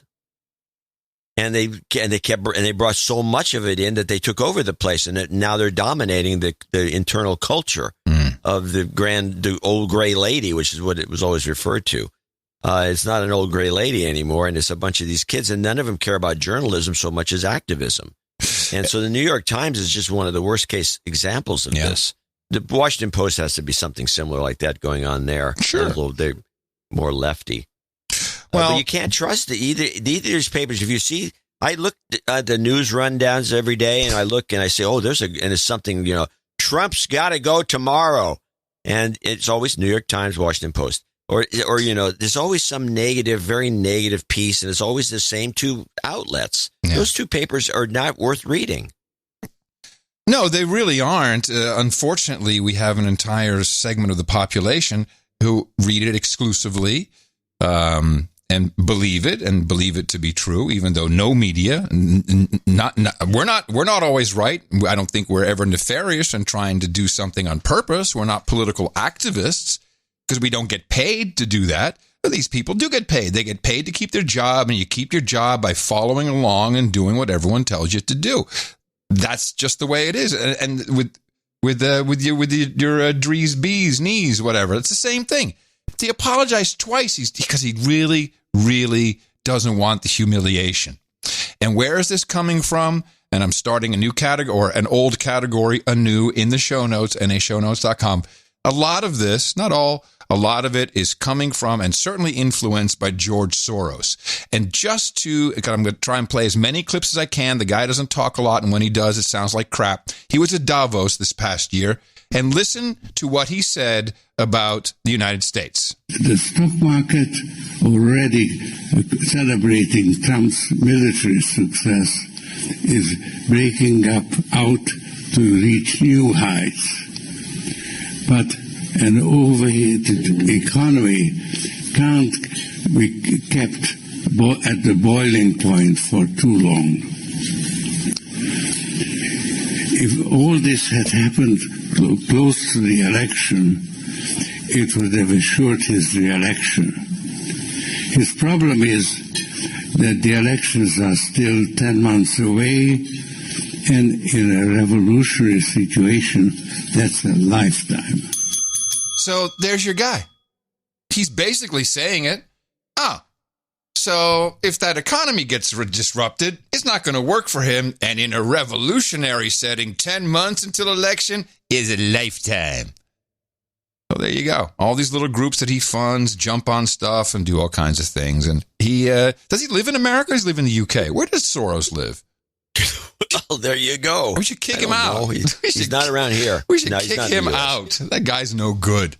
First of all, there's a couple of flaws in his. I know what I agree with this, by the way. I think that he had something to do with it. And all he has to do is throw a bunch of money at something. So there's direct financial evidence of payments from him to the organizers of Black Lives Matter. So there's no dispute. But here's the problem. Because of as the electronic age has moved forward, the massive ADHD, which is part of the public's consciousness, and we've seen this and we witness it, and we talk about stuff that we talked about just very short time ago that we can barely remember. Once this situation halts, which is going to do, because you can't keep these riots up for more than maybe 2 or 3, maybe you can go 3 weeks, but people are just going to get sick of it and find something else to do. That will take us into July, maybe August. When September comes around and Trump starts doing advertising, that's what people are going to start to remember, because they're going to forget about this. It's going to pass the COVID. Oh yeah, whatever. I remember that happened last year. It's just the attention span is so short. Yeah, that's that true. You have to push this closer to. If this was done in the next flu season, in other words, if they broke out the COVID-19 in September, even though I don't believe they broke it, I think it escaped accidentally. It wasn't really intentional, but the rioting was. That's for sure. They just look for any excuse, and that's too early. I honestly believe they're blowing it. And I've talked over this with other people. And for example, there's a couple of clips I wanted to play. Well, hold on. Let me respond. The point of playing this is not to say it's all over. The point is, here's who is at least financially behind some of it. I think he's behind most of it. Likely. I want to jump into what you said about when Trump starts to run commercials, because I'm in total agreement. The short-term memory, it's all about what can we blast in your head now. People have no capability. I think it's probably they're filled with all kinds of stuff. There's no more capability for them to remember exact same scenarios that happened 6 months ago or a year ago, which could have happened on the exact opposite political side.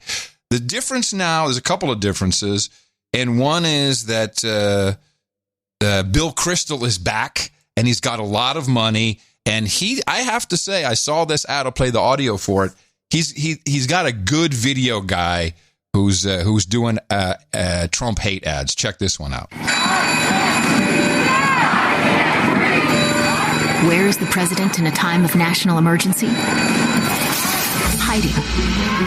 Hiding in his security bunker, watching his shows, afraid, alone. Not a leader. But supposing you brought the light inside the body. Not a president, just a scared, incompetent. Within a couple of days, it's going to be down to close to zero. Embarrassment. You know that. Those who have worked with him know that. The former Defense Secretary James Mattis accusing President Trump of being a threat to the Constitution. Our allies know that. And our enemies know that. Everyone knows that. It's time for a competent president. Let's elect one. So now they have Biden? No, hold on. No, that's the thing. They don't say that, but listen to this. Defending democracy together is responsible for the content of this advertising.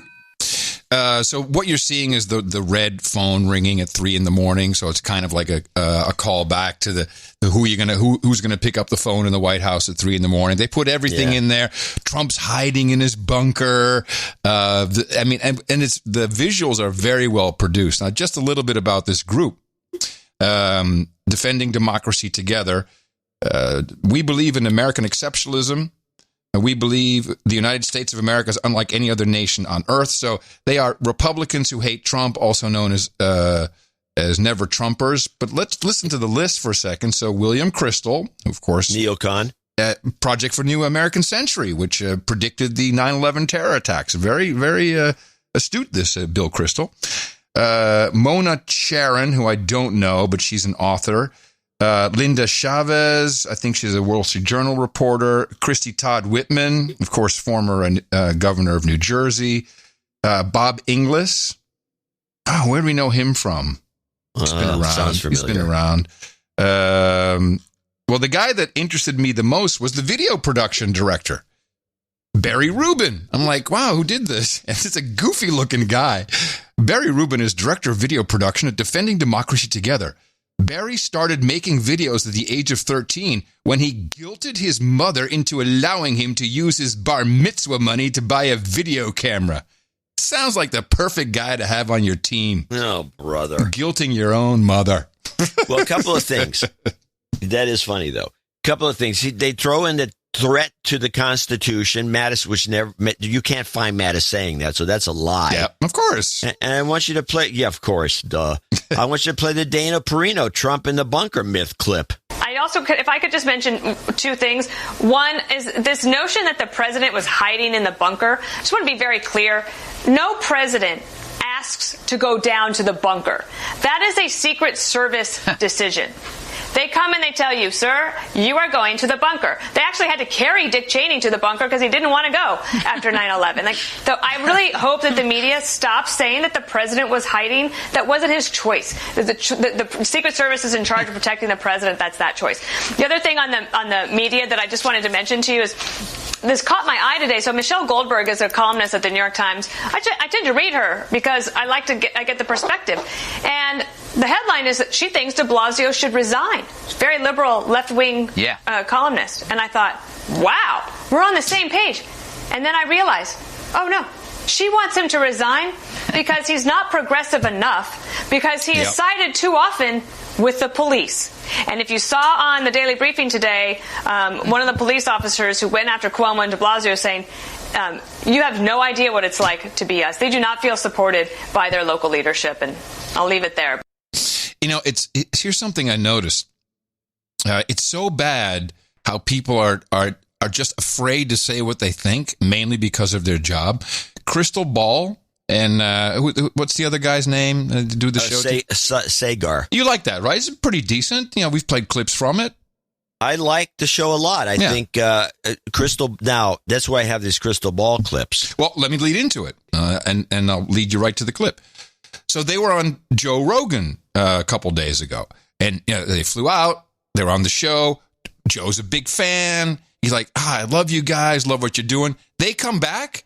The next show they do, and I didn't clip it, is all like, well, really, everyone's kind of leaning more progressive now. I mean, I don't really like what Trump has done. They're completely virtue signaling. Well, not Sagar as much as Crystal Ball. There was Crystal Ball. Yeah, Crystal Ball is really doing the signal. No, she's flipped. Yes. And so after Joe Rogan's appearance, I'm telling you, I saw it happen in real time. Well, it was, according to Crystal Ball and this other guy, Sagar, it was because of some vlogger named Justin something or other, buddy they watch. No way. Here's how it goes. You sit at Joe Rogan's for 3 hours, and after he's like, I love you guys. And you can't help, he's a nice guy. And like, I agree with you, Joe. Yeah, sure. No, you're right. Yeah. And then it completely rubbed off. It was very interesting to see. Huh. Well, anyway, there's this one guy that said he was a Trump supporter. He does a podcast of some sort. Mm-hmm. I'm sorry, I don't have his name in front of me. And according to the two of them, it meant a lot to, especially to Crystal, who's now flipped over and she's thinking about Biden, even though she knows he's an idiot.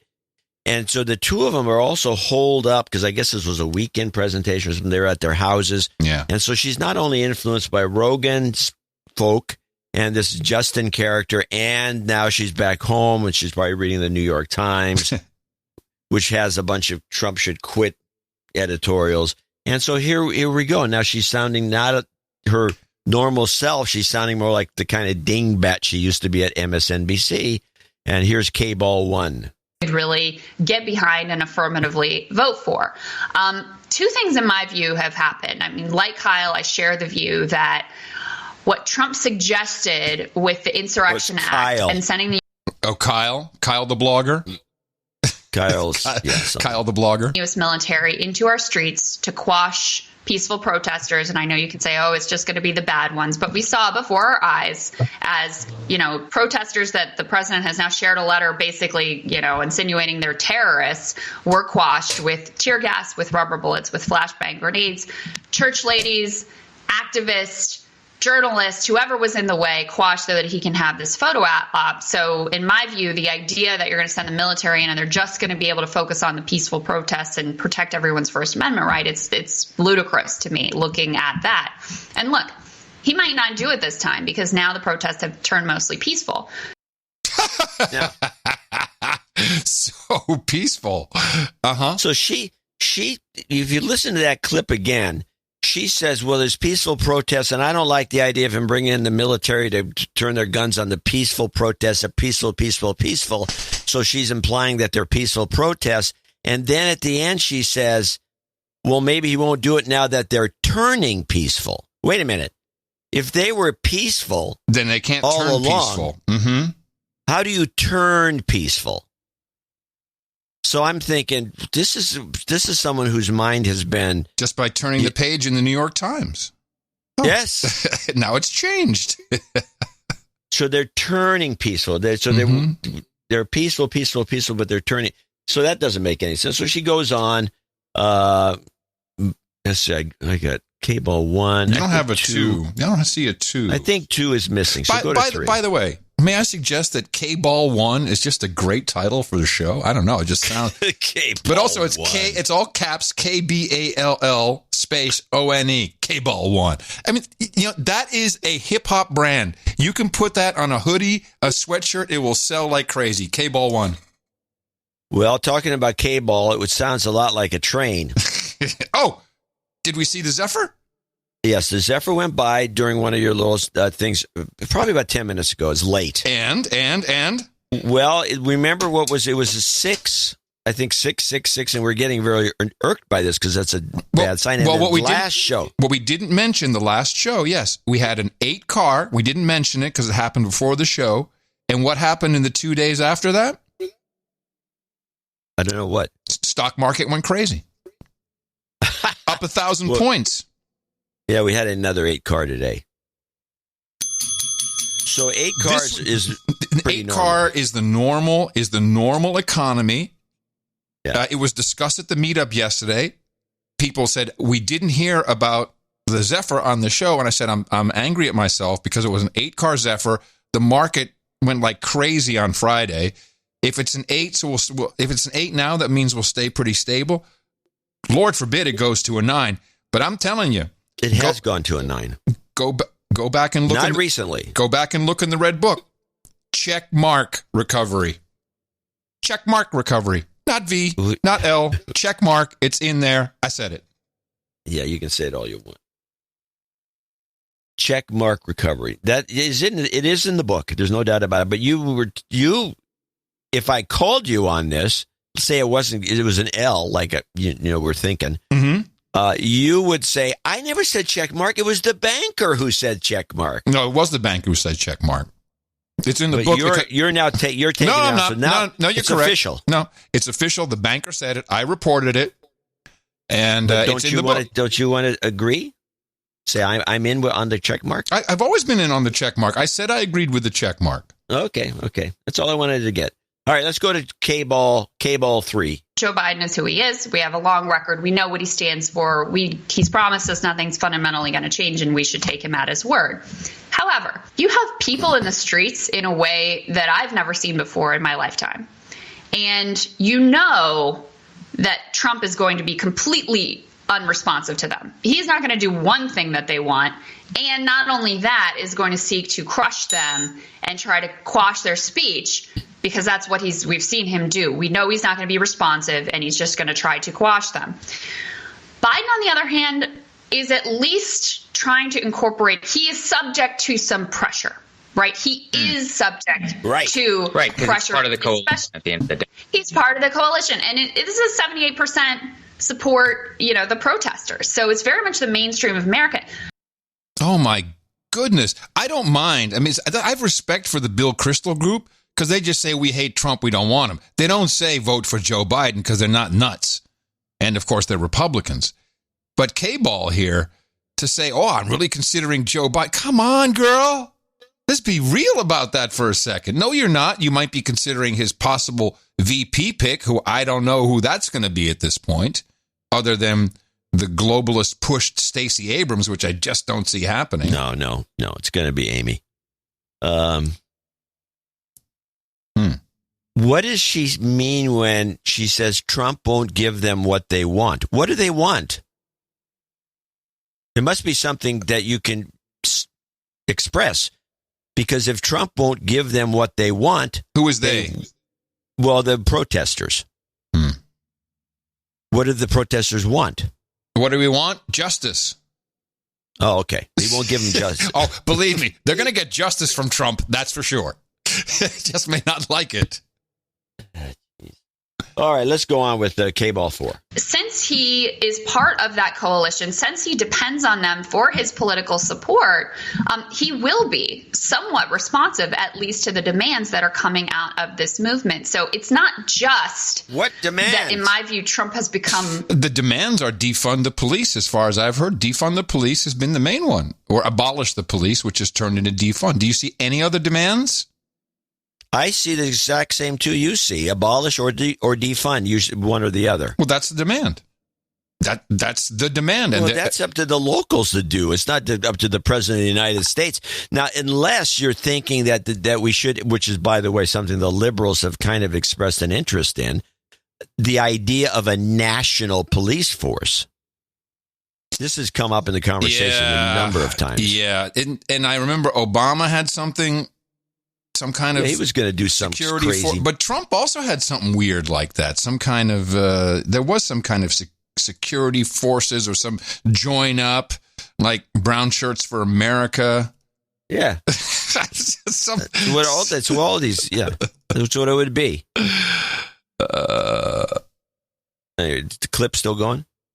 Yeah, I'm ready to go. Yeah, that in my view, Trump has become worse and even more unacceptable and has committed maybe the worst act of his presidency, in my view. It's also that because of the protesters in the streets, I actually think Biden's presidency will be somewhat better than it would have been before. So for me, it's both of those pieces. Wait, his presidency will be better than what? His presidency before, huh? No. Poor Crystal. That literally is what she said, but what she meant was, I think that what she meant was a projection that because of the protesters, his presidency would be better with all these protests than it would have been if they hadn't been any protests. Okay, yeah, fair point.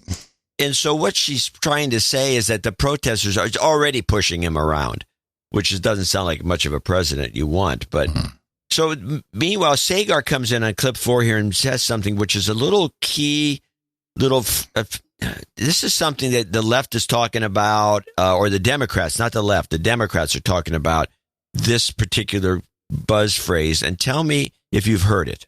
Since he is... Wait, this 4 or 5? This must be 5. Oh, what am I... Yeah, you said 4, but it's 5. Here we go. Yeah, I'm sorry. So I think that's interesting. It's very much a Flight 93 calculus. And I don't begrudge or judge anybody for holding that position. Wow, I have not heard this. A Flight 93 calculus? Yeah, the two of them talked about it quite a bit, and then I'm starting to catch it elsewhere amongst conversations in left-wing talk radio. Now, Flight 93 was the Let's Roll flight, correct? I thought Flight 93 is the one that crashed and it was literally shot down, but we don't talk about that. Well, it's the one that... Flight 93... I thought that was the Let's Roll. No, yes, but that was, because of the Let's Roll. I think. Yeah, Flight 93, Let's Roll. Because they were going to go, they're going to go storm the cockpit, and then it crashed. Right. So so it was Let's Roll. Now, how does it work for them? It's like we have to storm the cockpit, but we'll crash? I mean, is that their analogy? Sounds groovy. I've tried to deconstruct what they're talking about, but there's got to be in the literature someplace. I haven't heard a good explanation for it, but it's something. Right, sounds great. Let's storm the cockpit and crash this sucker. Yes, the Flight 93 calculus means we might as well kill everybody so that we can have more planes flying in the future. I can't think of any. Let me just got to look this up. This is okay. It could be this. Let me hear. How about this for an idea while you're looking it up? Okay. It's we're going to run this Biden guy, even though he's a loser. We're going to lose this election, but we're going to have a lot of money from the bankers. Okay. And Soros will give us money. I mean, what else could it be? Wow. Does anybody in the troll room have any thoughts on Flight 93 calculus? Let's see. Biden backers make the Flight 93 case against Trump. Well, this seems like the one we want to have. So thank you very much, trolls. And let's see what they say. This is from the Claremont Review of Books, the Flight 93 election. Here we go. This is where it's from. Listen, the Flight 93 election, the election of, that's 2016, so maybe it's a revamp, will test whether virtue remains in the core of the American nation. Okay, let's read this and understand. Who wrote this thing? I don't know. 2016 is the Flight 93 election. Charge the cockpit or you die. You may die anyway, you or the leader of your party. You may make it into the cockpit and not know how to fly or land the plane. There are no guarantees, except one. If you don't try, death is certain. Wow. I had not heard of this, but they brought it back from 2016. And in 2016, to compound the metaphor, a Hillary Clinton presidency is Russian roulette with a semi-auto. With Trump, at least you can spin the cylinder and take your chances. So it was used in the opposite direction. That's fascinating. Yeah, I thought so. But it was used in 2016 as pro-Trump, and now it's anti. Yeah. Well, it's a very, very interesting message, but wow, that's what it is, man. Okay, so we got to storm the cockpit. I mean, isn't that just inciting violence? I don't know what it is. It's just like they're looking for anything. They're grasping at straws. And with that, I would like to thank you for your courage and say in the morning to you, the man who put the C in CNN's ratings, John C. Dvorak. Well, in the morning to you, Mr. Adam Curry. In the morning, all ships at sea, boots on the ground, feet in the air, subs in the water, and all the dames and knights out there. In the morning to all the trolls in the troll room. Good to have you here.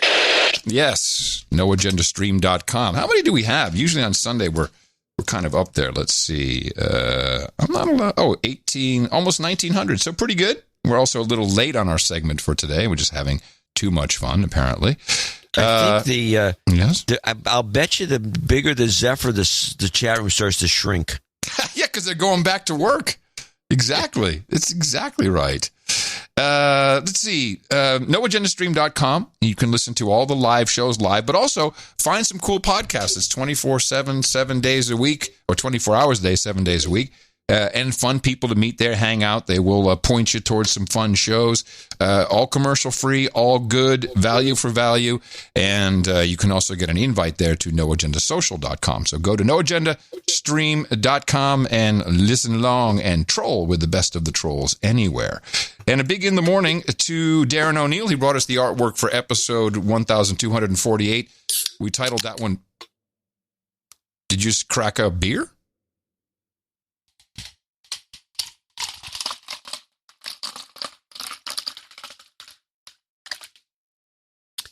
Yep.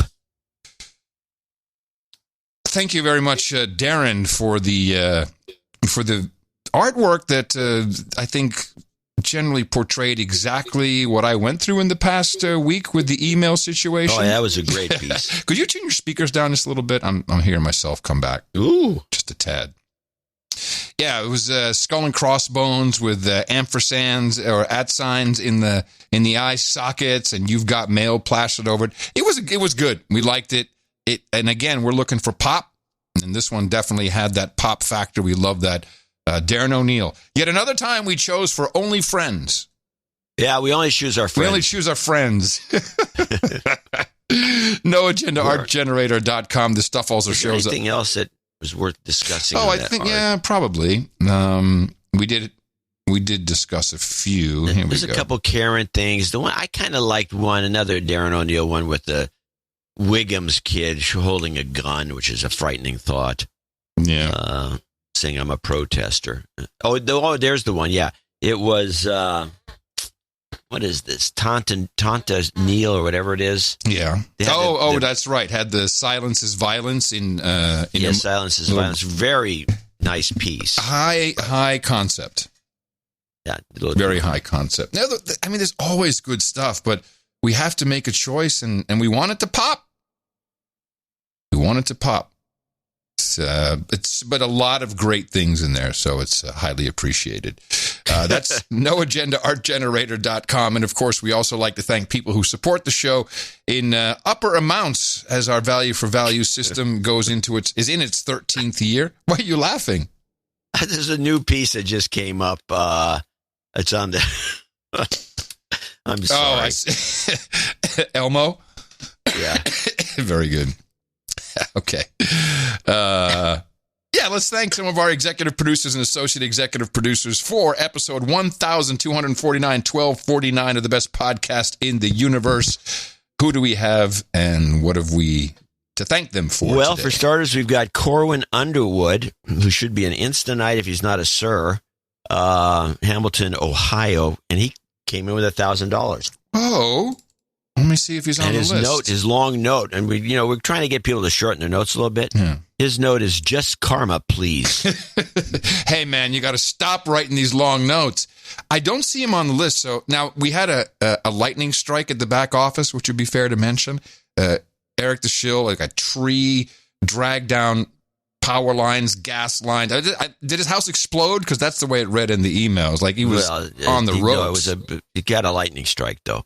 It did burn out a lot of stuff. There's a lot of funny photos. Yeah, so we had a little bit of this back just says just issue. karma, please, and I'm assuming that was on the PayPal note, and that's probably all he wanted. Okay, well, we certainly are ready to knight you if you haven't had it yet. You've got karma. Just let us know. And thank you very much. John Byrne in Oklahoma City is next on the list, $333.33. My first donation was a year ago when turning double nickels. This year for my birthday on Saturday, I've made a knighthood. I've got a lot of birthdays today. I made my knighthood and shall be known as Sir Air Force John from the Land of Thunder. Mm-hmm. Air Force John from the Land of Thunder down under. No. OKC being the home of the Thunder NBA team. There you go. Oh, the Thunder, yeah. To celebrate my knighthood, I will be adding that used to be the Seattle Sonics. Oh, really? And they moved them. So it wasn't. It's no longer owned by what's his face? Didn't Allen own them for a while? No, he owned the Portland Trailblazers. Oh, okay. Anyway, it's just a long story. But they stole them. They stole the team, so I'm not a big fan of that. To celebrate my knighthood, I'll be adding the third OKC gathering to the No Agenda Social at the front frosted mug on Saturday. These are probably going to start to pick up again after Adams' report. Yeah. 13 June 2020, 2 p.m. Leave your Wuhan virus at home as the roundtable seems to have it all. No special requests. I could use some type of good health karma regarding a nasty spider bite, among other items with just getting old.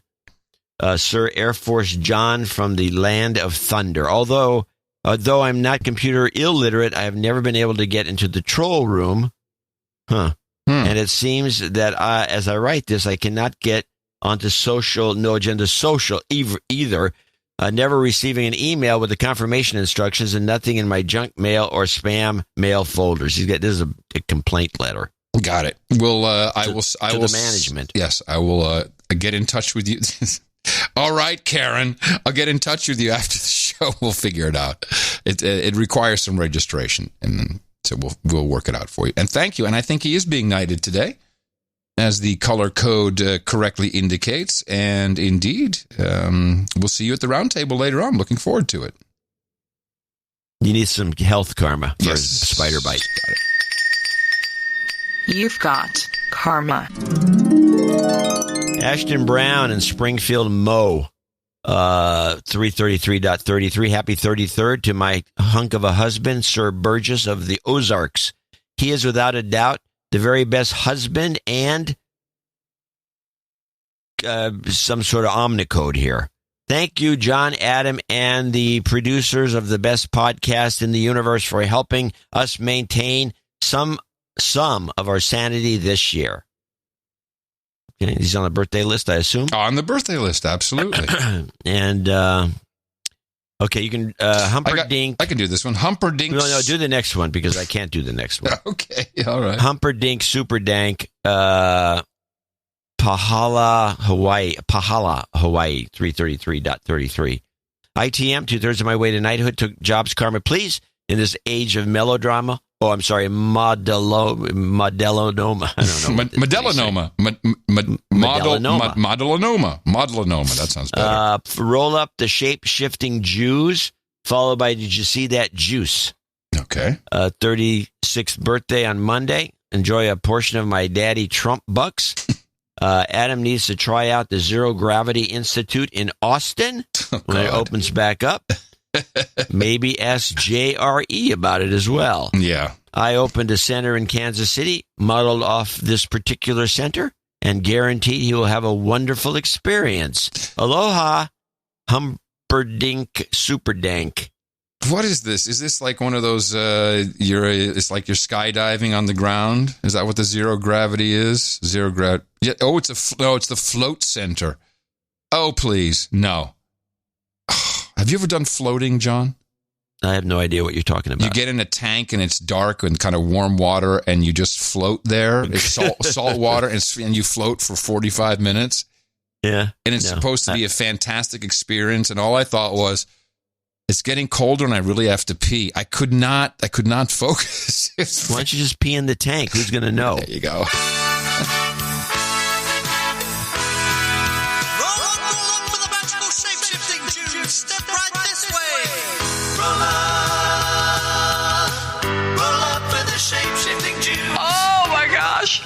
Can you see that juice? Jobs, and jobs. Let's vote for jobs. You've got karma. There you go. All right, it's yours.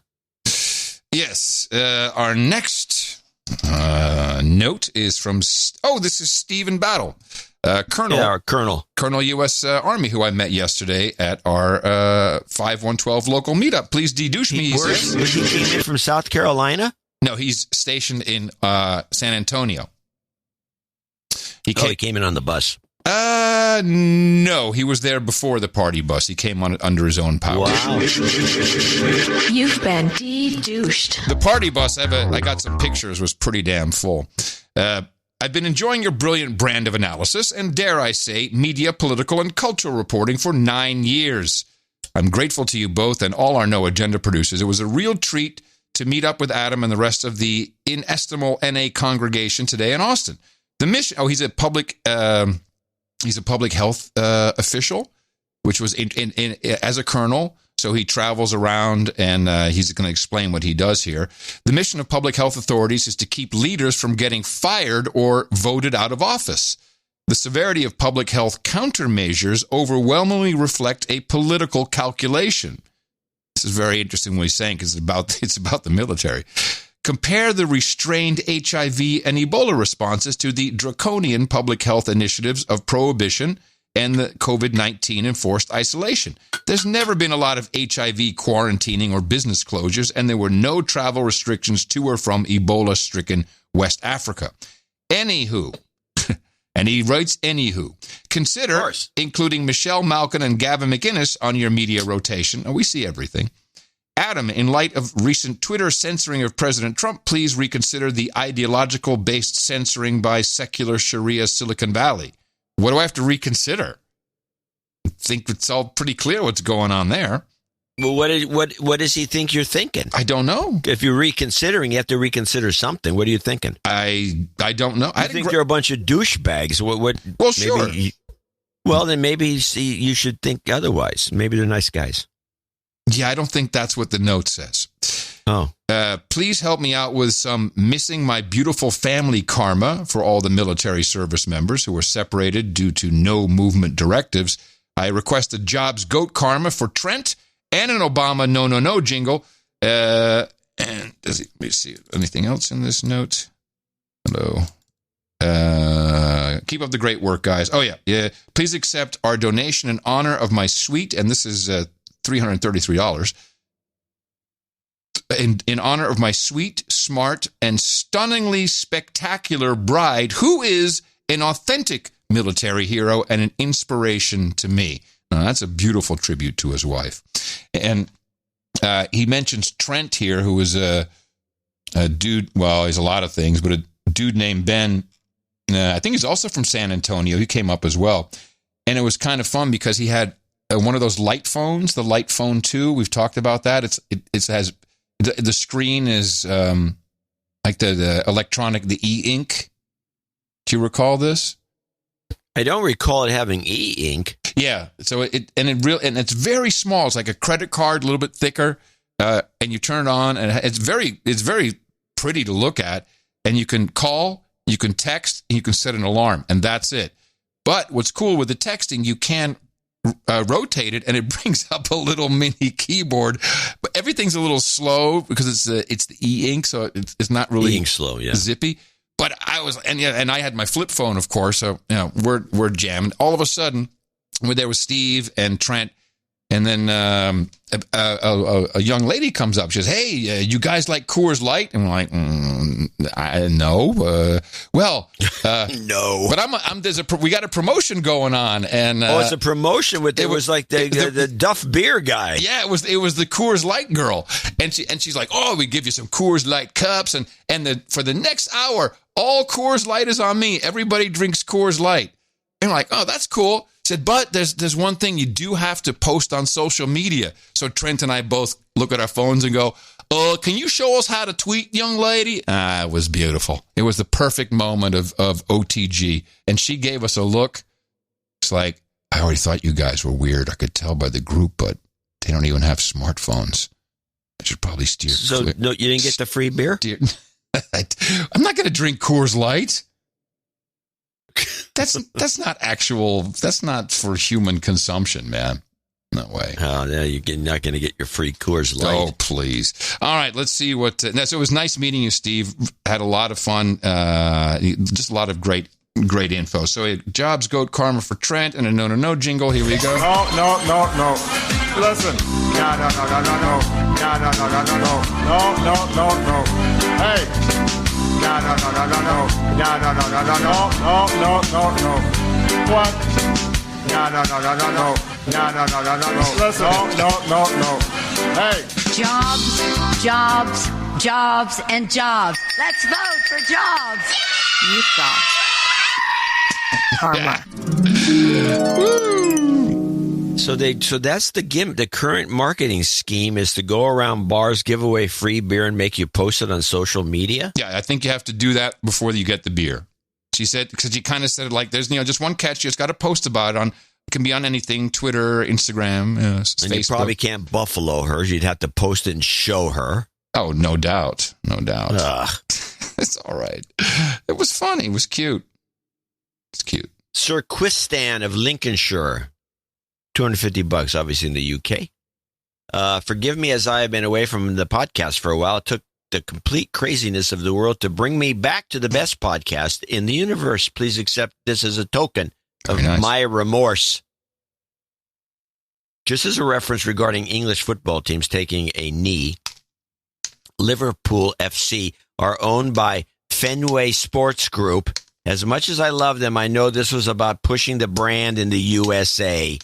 Sir Quistan of Lincolnshire. So in other words, is bogus. Yeah. Sir Quistan of Lincolnshire, the Gitmo East of Gitmo Nation East. Interesting. And no jingles, no karma, I guess. That's what it looks like. Christopher Goodwin, $250. Chris Black, currently reporting from Central Georgia. Let me think. Christopher, okay. Chris, well, that's what he says. From Central Georgia. Can I have a Joe Biden? You ain't black, and that's true. I don't think we have You Ain't Black. Do we? I don't know if we have I don't think so. As an ISO? I don't. No. Well, you actually may have cut that as an ISO. I don't think I did You Ain't Black. Okay. Well, ITM gents, I have to say your courage for this year has been spot on. Oh, coverage. Well, same thing. In no agenda fashion, this year has been tough. With this mainstream media onslaught, it's surely tested my patience with friends and family. Yes, of course. This is the real drawback to actually having some understanding of what's going on. Normally, I travel the Caribbean monthly for work and have been locked out of my overseas business. The 2020 has been crazy, and we're only halfway through. Yes, more to come. Now I'm waiting for Stacey Abrams to return to the spotlight since she attended the Bilderberg last year. She's a prime candidate.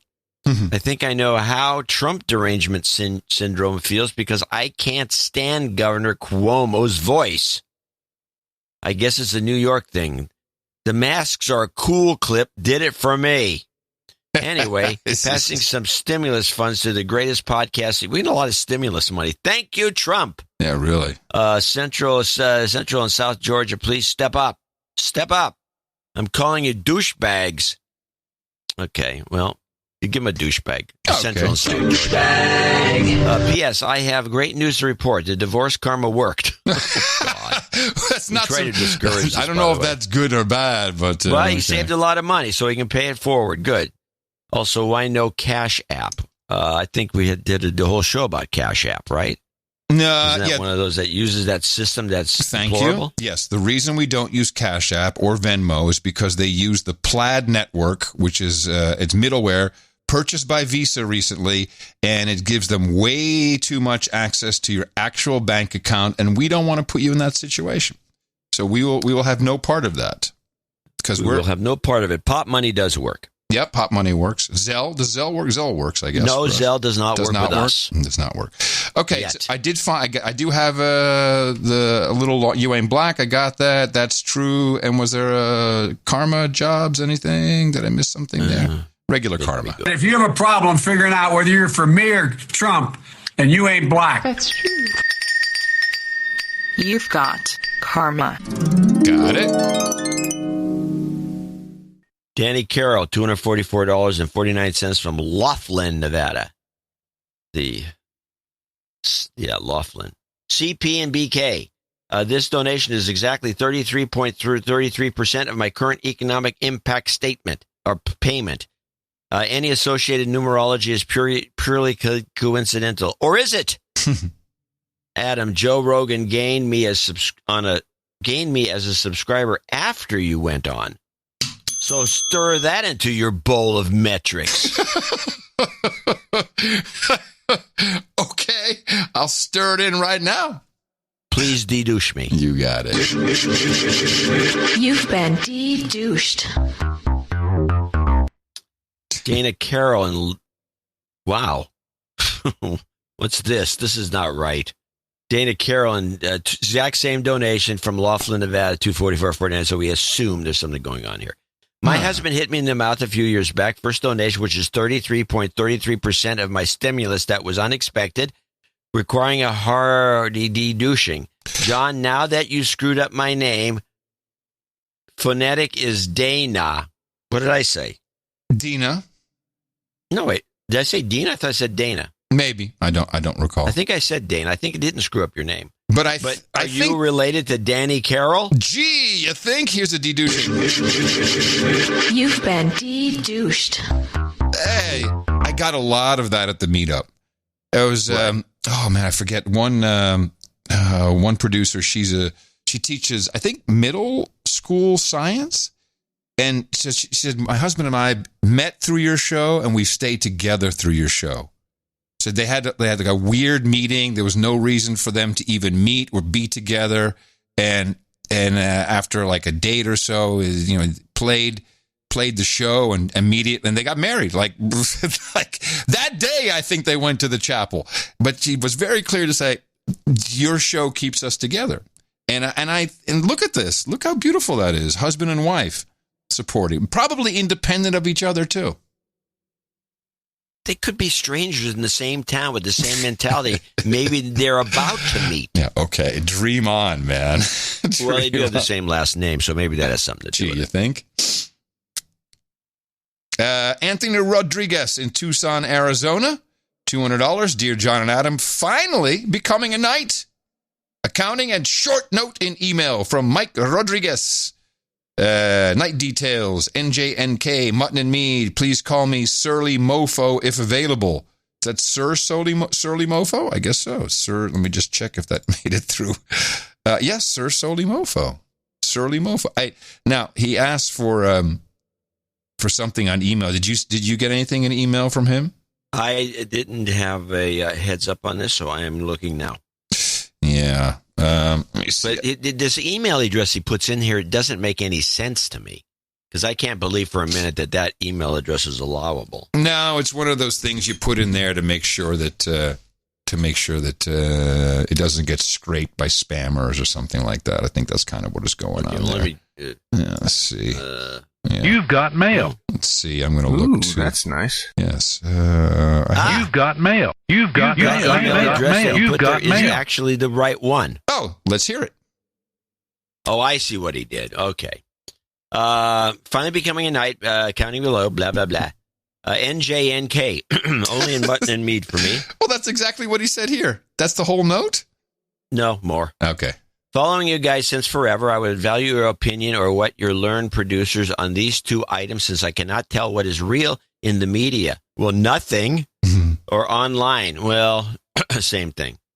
Is contact tracing a HIPAA violation? Question 1. I can answer that.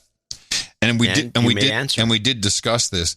The problem is the minute you allow details, your HIPAA details go into any system, i.e. an app, which you're now being flooded with because they're contact tracing apps, that usually, typically, not always, but breaks the HIPAA restriction because you voluntarily gave it to a third party. So it's definitely something to be on the lookout for. Question 2. Can the geniuses create a vaccine that spreads like a virus so you can catch it and its side effects, willing or not? I'd like that question. Well, that's one of those questions for the audience. Let's see if anyone can. I don't know. I don't know the answer to that. Thanks for your essential service during the turning point in the future's history. Soon to be surly mofo, Anthony in Tucson. Thank you. Very good. His accounting. Yes, and he's requested mutton and mead for the round table. And he's on the list. Yeah, okay. He's on the list. We got the mutton and mead. Good to go. 2 nightings. Looking forward to it later on for sure. You mind if I just do these 2 quick notes from the meetup? Oh, yeah, sure. Because they were handwritten notes, and we like to handle those. And this first one is from Sir Facer Placer, Joe. You boys are doing the Lord's work. Godspeed. If it's not too much to ask, can you mention our Big Dumb Mouth podcast, which is at obdmpod.com. Our Big Dumb Mouth podcast, obdmpod.com. We'd love to join the stream, as I believe there could be some overlap in interests. Well, we shall check that out. Send an email, and we'll get that sorted out for you. And this is Joe, and he gave us $50 for sanity and value. And the second note is from Baron Gordon Walton, who, of course, is at every single meetup. And he has $150, which is once again building towards his daughter, Catherine Walton's damehood. So we have that in the pocket. Thank you very much. I know that they had a de-douching station at the meetup yesterday, which, I'm not quite sure how it worked. I stayed away from it, but people were over there. You don't want to be in that. They were at the de-douching station. Seemed to work okay for them. And, just a lot of great people. We have one more note. Oh, okay. And this was the lost donation note from the last show. Oh. From Billy Bones. Billy Bones. What was it? Yeah, he sent an email in during the show, but I don't usually check my email during the show. ITM John and Adam, this was an executive producer, I believe. So he gets the credit that he's asking for. Yeah, he got the credit. I sent it through the squirrel mail, blah, blah, blah. With everybody talking about the Rogan bump, I would like to add a tick on the scoreboard of the podcast that brought me here. The Grimerica Show. Here it comes. I know what's coming. I started listening right before show 800 during the previous pandemic, Zika. I had created a small backload of episodes to see how where the show had been so I could be up to date on the conversation. I was quick to realize that the value was being created and shared on no agenda when topics and clips would be broadcast upwards of 2 weeks before the local radio, sometimes a month. With this current epidemic, No Agenda brings to the table the same analysis upwards of a month or two in advance of local media. Wow. This is a fact. If the content is to be discussed at all, that is, for those like the clip Adam played earlier, will never be discussed. The one that he got from that robot talking about things. the hydroxychloroquine. The handsome robot. Yeah. For those of you who are on the fence of donating or supporting the show, I feel this is justification enough. This is a donation of 200 Federal Reserve Freedom Units, plus the cost of freedom of $1.05 for the incredible job of late. Thank you. Thank you. Now, here's the deal. I have a couple of friends who are in the process of getting their finances in order, and they do plan on donating, but at the end of the day, they are listening and yet to donate. Alex, you are a douchebag. Douchebag. Inga, you are a douchebag. Douchebag. I look forward to hearing the de-douching soon. He wants a jobs and general good vibes goat karma for everybody on the No Agenda tribe, including those who are lining up their ducks to chip in the future. And those looking for a short podcast to pepper into their regular listening schedule, I offer mine, of course. A walk through the mind. I attempt to walk through the middle of the road for 15 to 20 minutes, or 15 to 30 minutes, covering several different topics. And it's BillyBones.com with a 3 for an E. Yeah, Billy Bones also does a lot of our end of show mixes. Very talented guy. Billy Bones is a very Knight of much Twin appreciated. Peaks, by the way. And so he only asked for jobs and karma, but I'll just add one because he triggered me. May I have your attention, please? Oh, Zika. Oh, Zika. Zika. Little baby with a little bitty head. With a baby with a small head. Remember this, Have John? to make a little head. You watch. Zika. Yeah. Where's the money? $1.9 billion. Zika. Yeah. Where's the money? Let's have it now. Zika. Yeah. Where's the money? Wow. Small heads are coming. You're going to do it. You watch. We're going to have a problem here. Jobs, and jobs. Let's vote for jobs. You've got karma. I'd forgotten. They got $2 billion for that Zika crap. Considering our first stab was $8 billion. You know, before we went to the trillions. Trillion. I'd like to thank all of these executive producers and associate executive producers profusely. Nice to meet some of you at the meetup, of course, and just great to have all these notes coming in, and thank you all so much. You are very important to us. You're important to the entire tribe. The producers make the show, and you really helped us out. Thank you. It is sincerely appreciated. And, of course, we'll thank more people in our second segment. And a reminder that these credits, executive producer or associate executive producer of episode 1249, the best podcast in the universe, are valid anywhere they're accepted. If anyone hassles you, we'll be happy, very happy to vouch for you. And if you'd like one of those coveted producerships, we'll be here on Thursday. All you have to do is go to our little website, Dvorak.org/NA. That's right. We got it all covered for you. As you know, silence is violence. Our formula is this. We go out, we hit people in the mouth.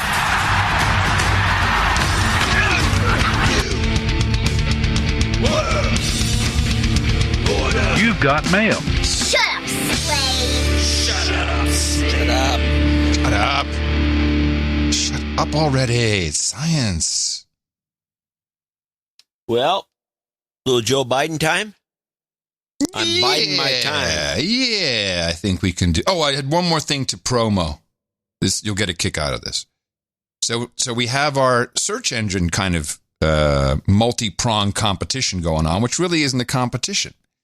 Because we have noagendaquest.com, noagendaquery.com. We have noagendal, which is a funny domain, NOAGND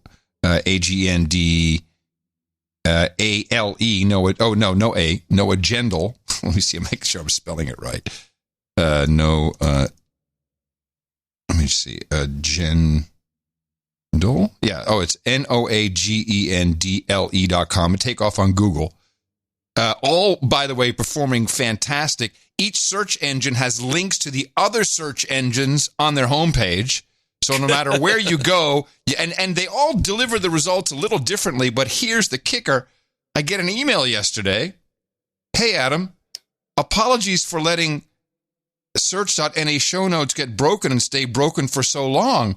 I've been man overboard, honestly, and I didn't prioritize it. This is from producer Chris, who gave up 6 months ago. And so now he's like, hey, I'm back and I'm going to fix it. So we will have 5 search engines. Where there's rains, it pours. I love it. And welcome back, Chris. And that should definitely allow people to find anything they want. They just can try one thing or another and then also settle in on one that they like the presentation from. Exactly. And great. So bingit.io is back on. And search.nashownotes.com is back on. And I mean, really, everything links, so you can find all these different searches. I have a secret hope that these guys are going to come up with something. They put it all together, and out comes like some monstrous thing. I have no idea. Well, you know what the old rule is. 2 quarters take twice as long. 3 quarters, I didn't hear. I didn't know this rule. I just heard. Develop quick and break things. That's what I was taught. Wasn't that too? Wasn't that face bag? Yeah. Like develop it quick and there's something else. And do it quick and break things or whatever. Anyway, thank you to all these producers for... Eat your own dog food is another one. And I had this guy, I have to say, the results are phenomenal. You can do it chronological by show. So if you're saying, what was that clip that was on that show? You just put in video or clip or MP3 and a name, and boom, it works. It's phenomenal. You'll find things in there. I found a couple of MP3s that I'd completely forgotten about. If you're a student going to college, or especially high school, this is the way to. You can totally kick ass with our documents. Yep. Yes, you can. And every single story that we're linked to has an offline, so a text version that you can open. It's linked right there. We're better than Google. Not limited. Yeah, we're better. No, we're definitely better than CNN. That's not that hard. 7 million people would be nice to be listening to the show. Yeah. Let's go with, Biden had a couple of different, more than 2 events, but he had a bunch of events. I didn't see any of him. I did not see Biden floating around. I was everything but that. So I don't know where he was, but I missed it. He had a town hall with the mayors. He went to the University of Delaware and he gave a big speech to the University of Delaware in an empty auditorium. Oh my, oh my, oh my. Oh yeah, he's all over the place. Yeah. I mean, of course, you could only find the stuff on C-SPAN. Well, hello. So there's that. Yeah. But C-SPAN will be next with the Sesame Street, by the way. So we have him in Delaware, and this is where I believe, a couple of things about this particular clip. He brings back a meme or an imaginary event, and so you'll probably be able to catch it in there. And I think he also he loses the prompter, and this is Biden in Delaware stumbling. I look forward to introducing. I would have already done it had we had not had the death. George had not been held up against that curb. What? I would plan on introducing it earlier, but I'll be introducing it very quickly. Implementing a real job plan that we're going to create and meet this moment. Americans can't afford to have any more of their time wasted. They need an economy that works for them, and they need it now. Wow. Yeah, you're right. He totally lost it. And then he just moved past the whole George Floyd script and went straight to whatever. And what's with the curb? With no curb. This was the second time he referred to the curb. Because he didn't actually see the video, apparently. I'm guessing that must be the case. And why is this? Here's the question. Call KBALL. Call KBALL. She'll set him straight. Why hasn't somebody come? Hey, Joe, he wasn't against the curb. He was in the middle of the street, more or less, and if he was against anything, it was against the tire of the car. Why doesn't one of his staffers mention this to him? Because this is the second time, and as far as I know, I mean, it's only the second time I've caught. Well, he may be talking about the curb all the time. Consider this. Consider the affliction he has, and a reminder, he's had 2 aneurysms, 2 brain operations, well, more than 2, but 2 brain operations. Top of his head's literally been off. He said this himself. And he's now up there in age, and he's just losing it. The cognition skills are losing. Consider that if I were handling Joe, it's like anything you get him to focus on, he's going to mess up royally. You know what I mean? It's like, Joe, it's not the curb. So, and maybe they already said it to him in this particular case. He's like, I'm sensing that that's the case. Yeah, and then he's like, I don't know what the curb dead. So it makes no. So either they did it and confused him, or it makes no sense to even explain it to him, because then they'll just obsess over it, focus on it, and screw it up, because he's screwing up everything. Yeah, he's our man. Okay, yeah. So I'm watching I'm on MSNBC's news page because I accidentally clicked on. Did you? I was going to say that must have been a mistake. That's my beat. So I clicked on it, and it comes up with an article on Biden and why he's a good guy and why he should be elected. And there's a picture of him wearing the mask, and in the little pocket, they have a pocket where they're running ads. Yeah. The ad, because, this is all automated. The ad was 5 ways to spot senility. Algo's at work, everybody. Your algo's doing you a favor. Well, hold on. By the way, I took they? a screenshot of it. I will post it. What were they? I didn't go to this. I was in the process of doing show prep. It was like 5 things to spot. 4 or 5. Senility? 5 ways to spot senility. And then they had a teaser. Oh, this is why I didn't, because I had one of these teasers. I'm not going to get suckered into this. It says, number 2 will amaze you. And that's a red flag. As far as I'm concerned, I'm not good. That's clickbait. Here are the 5 things. 1, are you losing things, just can't figure out where they went? My keys. 2, do you get lost in familiar places?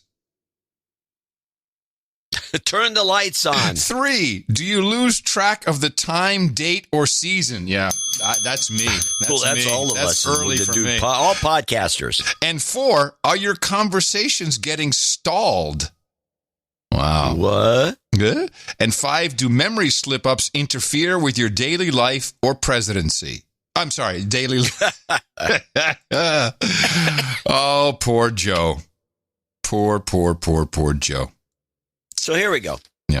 I got, so he had a meeting with the mayors, and I have 4 clips, all short except one, which is the first one. I like this new numbering system, by the way. X. Yeah, this is nice. I like that. It's interesting. Well, I'm glad you like it, but the reason you want to, the reason is so someone else sent it for you.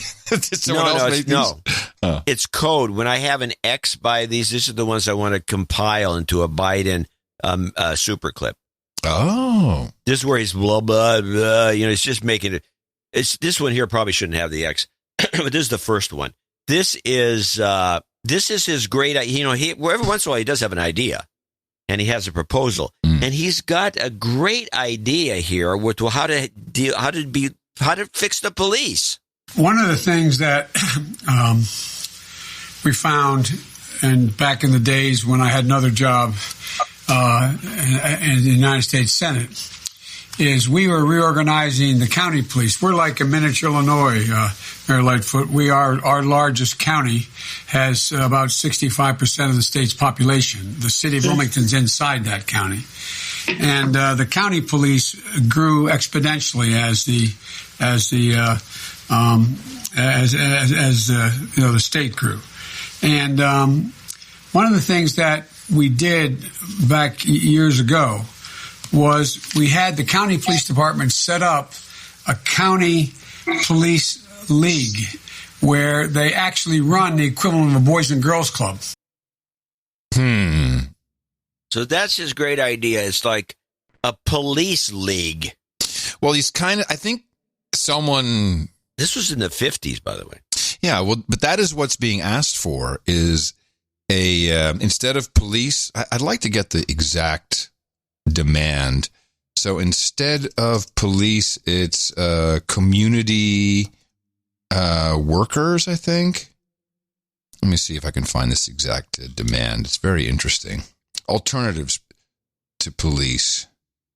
Yeah, they want social workers to do it, nonviolence and stuff that, of course, will never work. Of course not. It's you got some guy who's out of his gourd on PCP screaming and raving a gun, and you're supposed to talk him down, or what are you supposed to do with this guy? Yeah, well, besides that, that's just one small example. I mean, there's always been some kind of common community force that has to keep an eye on stuff. I think you can go as far back as you want in history, and it's there. Yeah, vigilantes. Here, as far as the fundamental,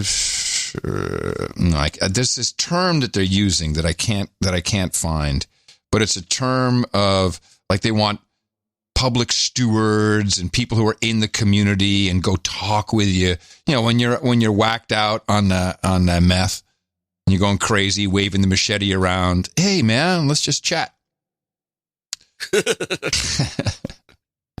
Yeah, I laugh at that, but that's exactly what they're asking for. Yes, that's exactly what they're asking for. Because they've never had a guy with a machete in front of them. Yeah, even the UK, which had the friendliest police, the bobbies with their stick and their goofy looking helmets. Now, it's all automatic weapons. These guys are decked out. They're not having any of that cool old policeman stuff. So a clip I didn't get before I continue with the Biden collection. I wish I could. I don't know where I caught it and missed. I don't know what happened, but it was a girl in New York complaining that she was arrested because the police it was a curfew violation, and she was like a young little teen, or I don't know, high school or maybe college, moaning about we were going to leave and they arrested me and they hurt my hands with the thing that they're using those ties, the zip ties. Yeah, the zip ties. It hurt my hand. It was hurting. And then they put us in the we were gonna leave, and we were leaving when we were just about to get up and leave. We were sitting on the thing. They weren't leaving, and she's moaning and groaning. And then they put us in this stinky van, and we talked and told them to turn on the air conditioning, and they wouldn't do it. It's just unbelievable. I couldn't. Well, wasn't that? I think the article. There was a big article. Some mom picked her daughter up. And it was in New Yorker magazine, I want to say, and it was exactly like that. Oh, I couldn't believe they wouldn't let her go to the bathroom for 8 hours. Well, you're in jail. I didn't get my phone call. You're in jail. It's LARPers. Yes, LARPers, but also Fortnite. There's a lot of Fortnite in there, and what they learned in school. Which is apparently not much. Well, it's the Sesame Street stuff. Okay, here's Rolling Stone magazine gave us the 5 points for alternatives. Unarmed mediation and intervention teams. Unarmed but trained people, often formerly violent offenders themselves, should be patrolling their neighborhoods to curb violence right where it starts. Wow. This is real, and it exists in cities from Detroit to Los Angeles. I didn't know this. Seems to be working well. Stop believing that police are heroes because they are the only ones willing to give in the way of knives or guns. So are the members of groups like Cure Violence, the Interrupters, feminist models, patrols of local women. Okay, so that's one.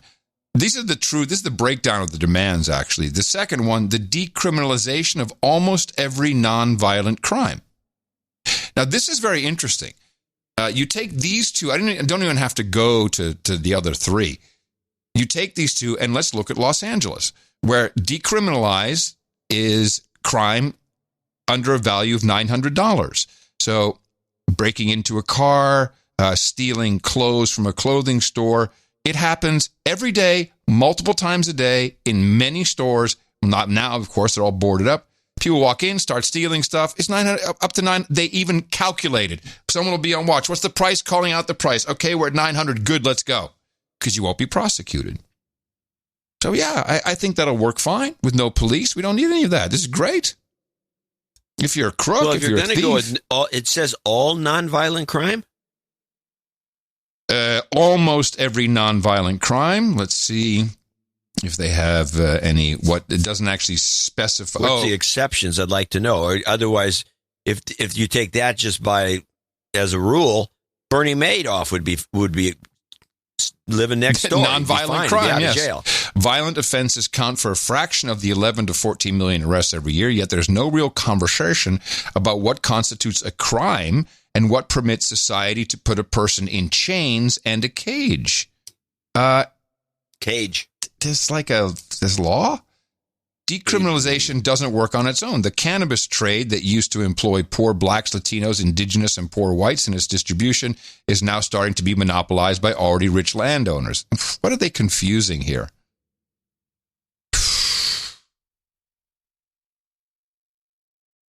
These are all dumb ideas. Well, talking about confused. Back to Joe. All right, now I just have this are pretty confused sounding clips. This is a short one. Just a short little ditty that will go into the compilation. This is Biden and the mayor's XX. Okay, I appreciate that. Well, one of the things that this is not about, anyway. Hey, get KBALL on the phone, man. This is the guy for her. He's going to make a great president. Yeah, KBALL. Biden and the mayor's the next clip. One of the things that the leader of the United States Senate, the Speaker of the House, and others are pushing, is we've got to get back in the business of, because of the pandemic and because of the loss of significant resources you have.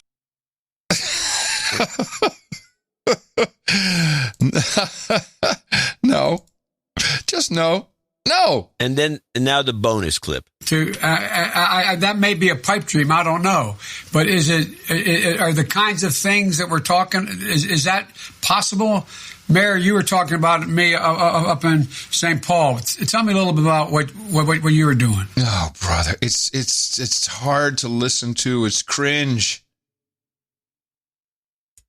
And that's it? Yeah. That's it? It's very cringe. That's it? Yeah, that's all I got. Well. There's not much you can get. I mean, all you can get him stammering. Well, I think by now we kind of understand that the guy he's not all there. I mean, it doesn't matter what clips you grab. It's all going to be stammering. It's all going to be this. No, it's not. Actually, I've been since I do this, I've been noticing a few things.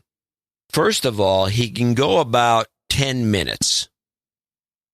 And they don't leave him chat too much past the 10-minute mark, because about 10 minutes that's when he really starts to fall apart. And he also starts to sound tired. And even though he sounds tired in most of these clips, most of them are after the 10-minute mark. That's when he needs another bump. I don't know what he needs, because he comes on, when he first starts, he sounds like he's all jacked up about things, and he's blasting Trump mostly, and it's horrible Trump. And he's kind of jacked up, and then he said he starts getting tired around 10 minutes in. By the 12-minute point, they usually have to pull the plug on it. He doesn't really do, in his standalone speeches, it's hard to find one that's more than 12 minutes long. He won't do, Trump will do an hour and a half. Yeah. Do you think 10 minutes is truly about what it takes for a computer memory leak? I mean, the guy's right on. They could just replace him with a drone, an android, or whatever. But how anyone could seriously support him and vote for him is beyond me. I mean, look what they'd get. They'd get the vice president is what they'd get. Yeah. This guy's, as soon as he gets elected, 25th Amendment does kick into place. They've been putting it in our brains, 25th Amendment, aiming to charge at Trump. And he'll go happily. He'll go happily. Say, yeah, you're right. I'm no good. Yeah, this is what it's really is, to get us used to the idea of a 25th Amendment, and then they're going to use it on Biden. Oh, but that means whoever you vote for, it's appropriate on Biden.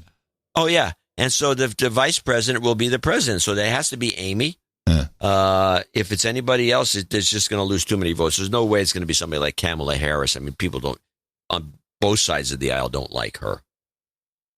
Right. And if it's Stacey Abrams, you can take a whole show, because I'll have to retire. Well, again, I will remind you that it was the former New York banker who was all jacked about Stacey Abrams, and that's why I said put it in the book, because he travels in those circles. And you know who was jacked about Kamala Harris? Steve Pachenik. Oh, really? Yep. Right now, today? No, this was a while. Just during that era. No, that doesn't count. Well, it's all right. I mean, everyone has weird things. Especially, everyone has weird things. Everyone says weird things. And I'm sure if I asked him today, he probably wouldn't agree with it. No, well, of course not, because she's out of the picture. Here's a little side clip. This was a live, off right on the air comment from some black guy with a mask on, talking about burning down parts of the Diamond District in New York, or whatever, the jewelry, whatever it's called. And I called the clip, "Let the Extortion Begin." This is a live protester, got a lot of play on Fox. You know, I'm a leader of this FTP movement. It means a lot of things. It can mean free the people. It can mean for the people. It could also mean fire to property. You know, and that's very possible. Tonight I'm leading a demonstration from Barclays Center at 6 p.m. to City Hall. And that's the first stop. And we're hoping de Blasio and Cuomo come out and talk to us and give the youth some direction.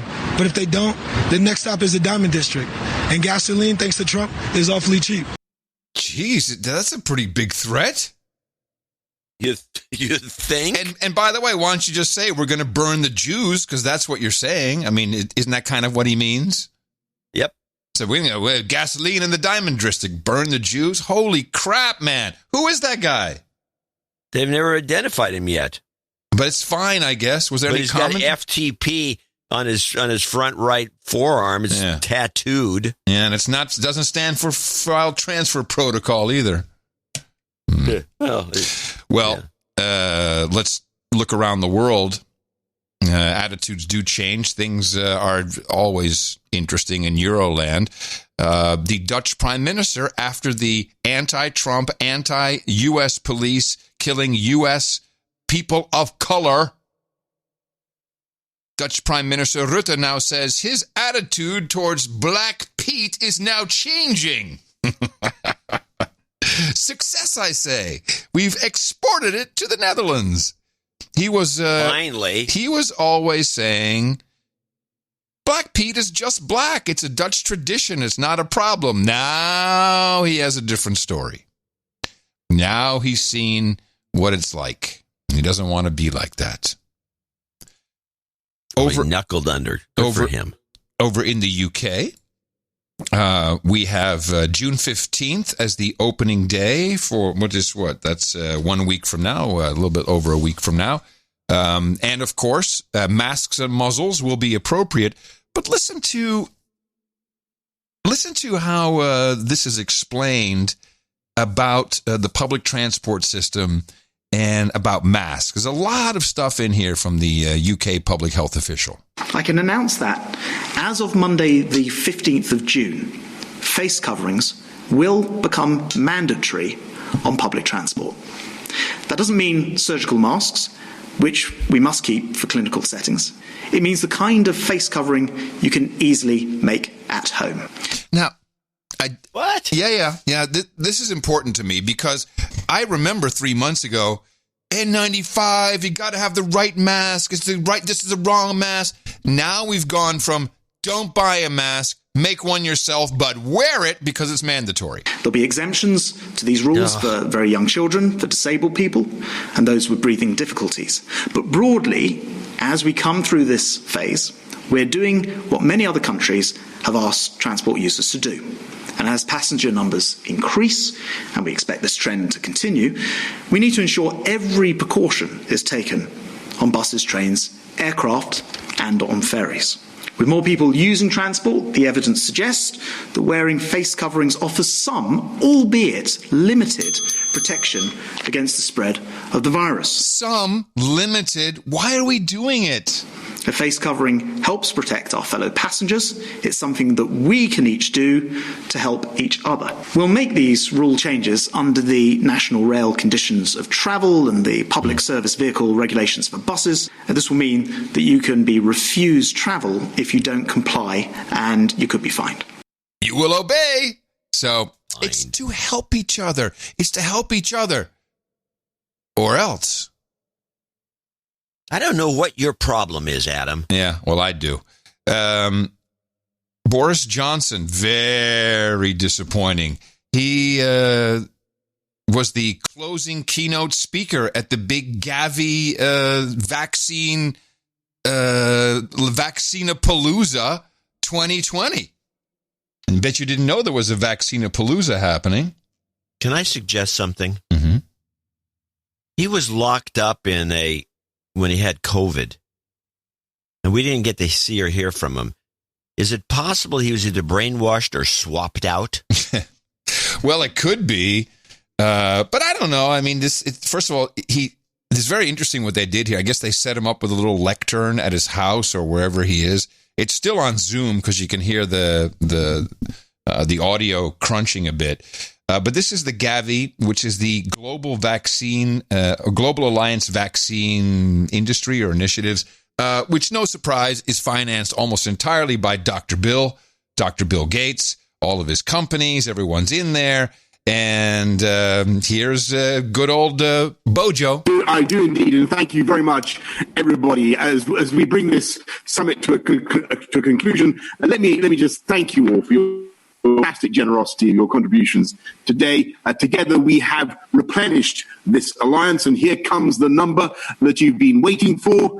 We have secured a fantastic. I get the scoop. I'm able to reveal it. I'm proud to say we have secured a fantastic $8.8 billion for Gavi's vital work over the next. I don't understand. Who cares about raising $8 billion for some nonprofit that is actually kind of run by insiders of the World Health Organization, including Bill Gates and Melinda Gates? Who cares? Yeah. What? I don't understand. Why do we have to be so jacked up and jitty? And why is the Prime Minister of the UK, why is he even a part of this? I mean, isn't it all set? Governments will pay the companies. No, he has to now be a part of the alliance and suck up to everybody? 5 years. So take a bow, everybody. Thank you very, very much. I want to say a particular thanks, obviously, to you, to Bill, and to Melinda Gates for your generosity, your philanthropy yet again, your continued leadership in humanity's battle against disease. You get the idea? You need to bow before Bill and Melinda. They're the ones that are saving you. Our ancestors had to live with the unavoidable reality that killer pathogens could, at any time, strike down their children, imposing an incalculable burden of sorrow. But today, thanks to the ingenuity of Edward Jenner, a British doctor originally from Gloucestershire, who pioneered the world's first vaccine. Okay. What? Did we just change history? Who invented vaccines?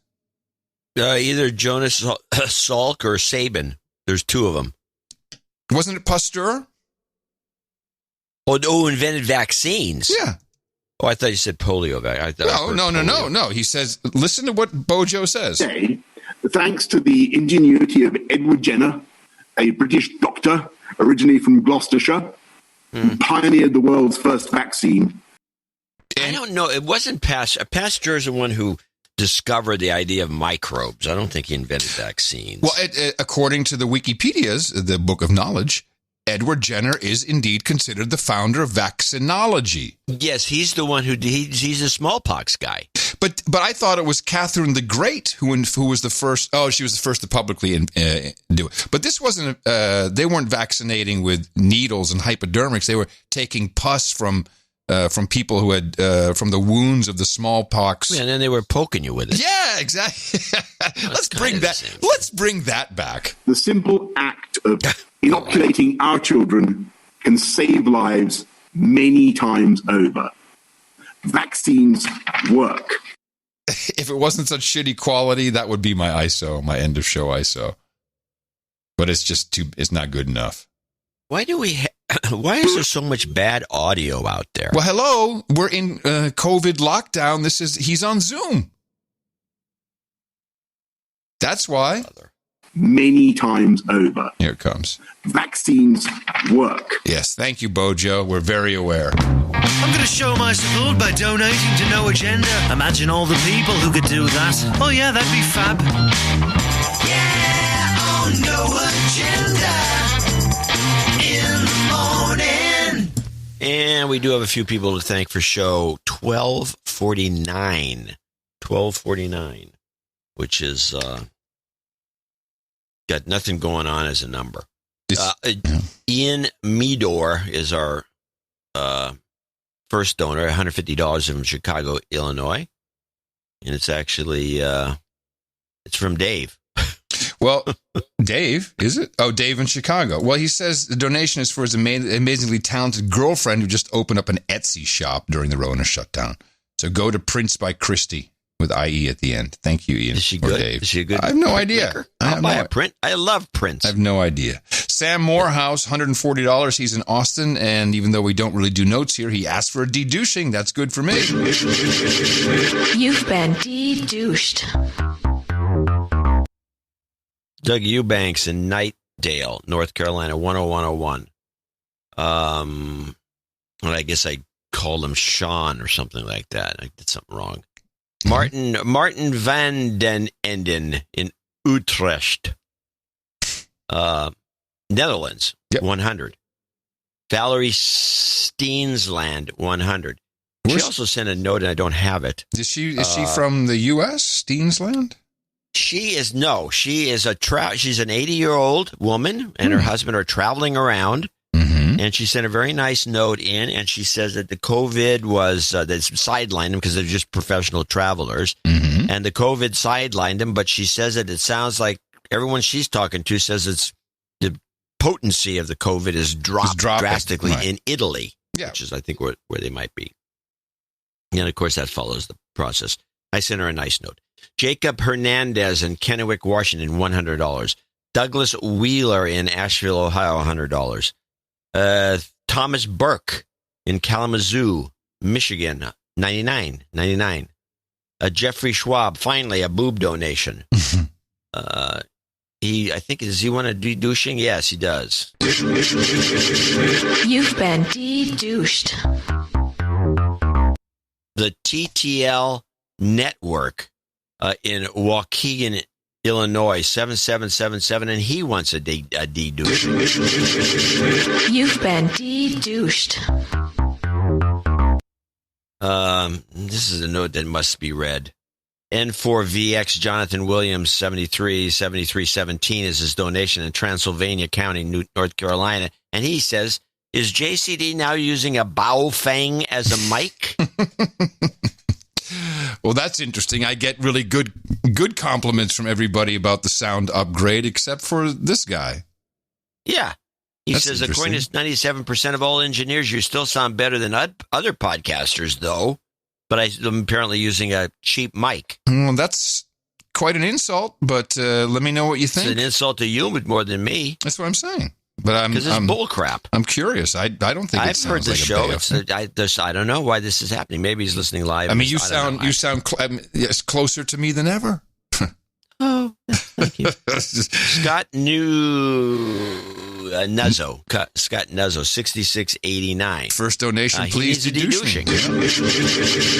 You've been de-douched. And he has a birthday shout out for his brother Craig. He hit him in the mouth about a year and a half ago. He's on the lists.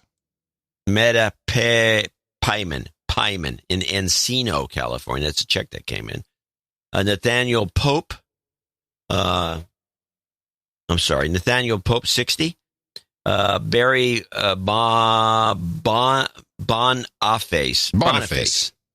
Yeah. First donation, de-douching, and a JRE finder.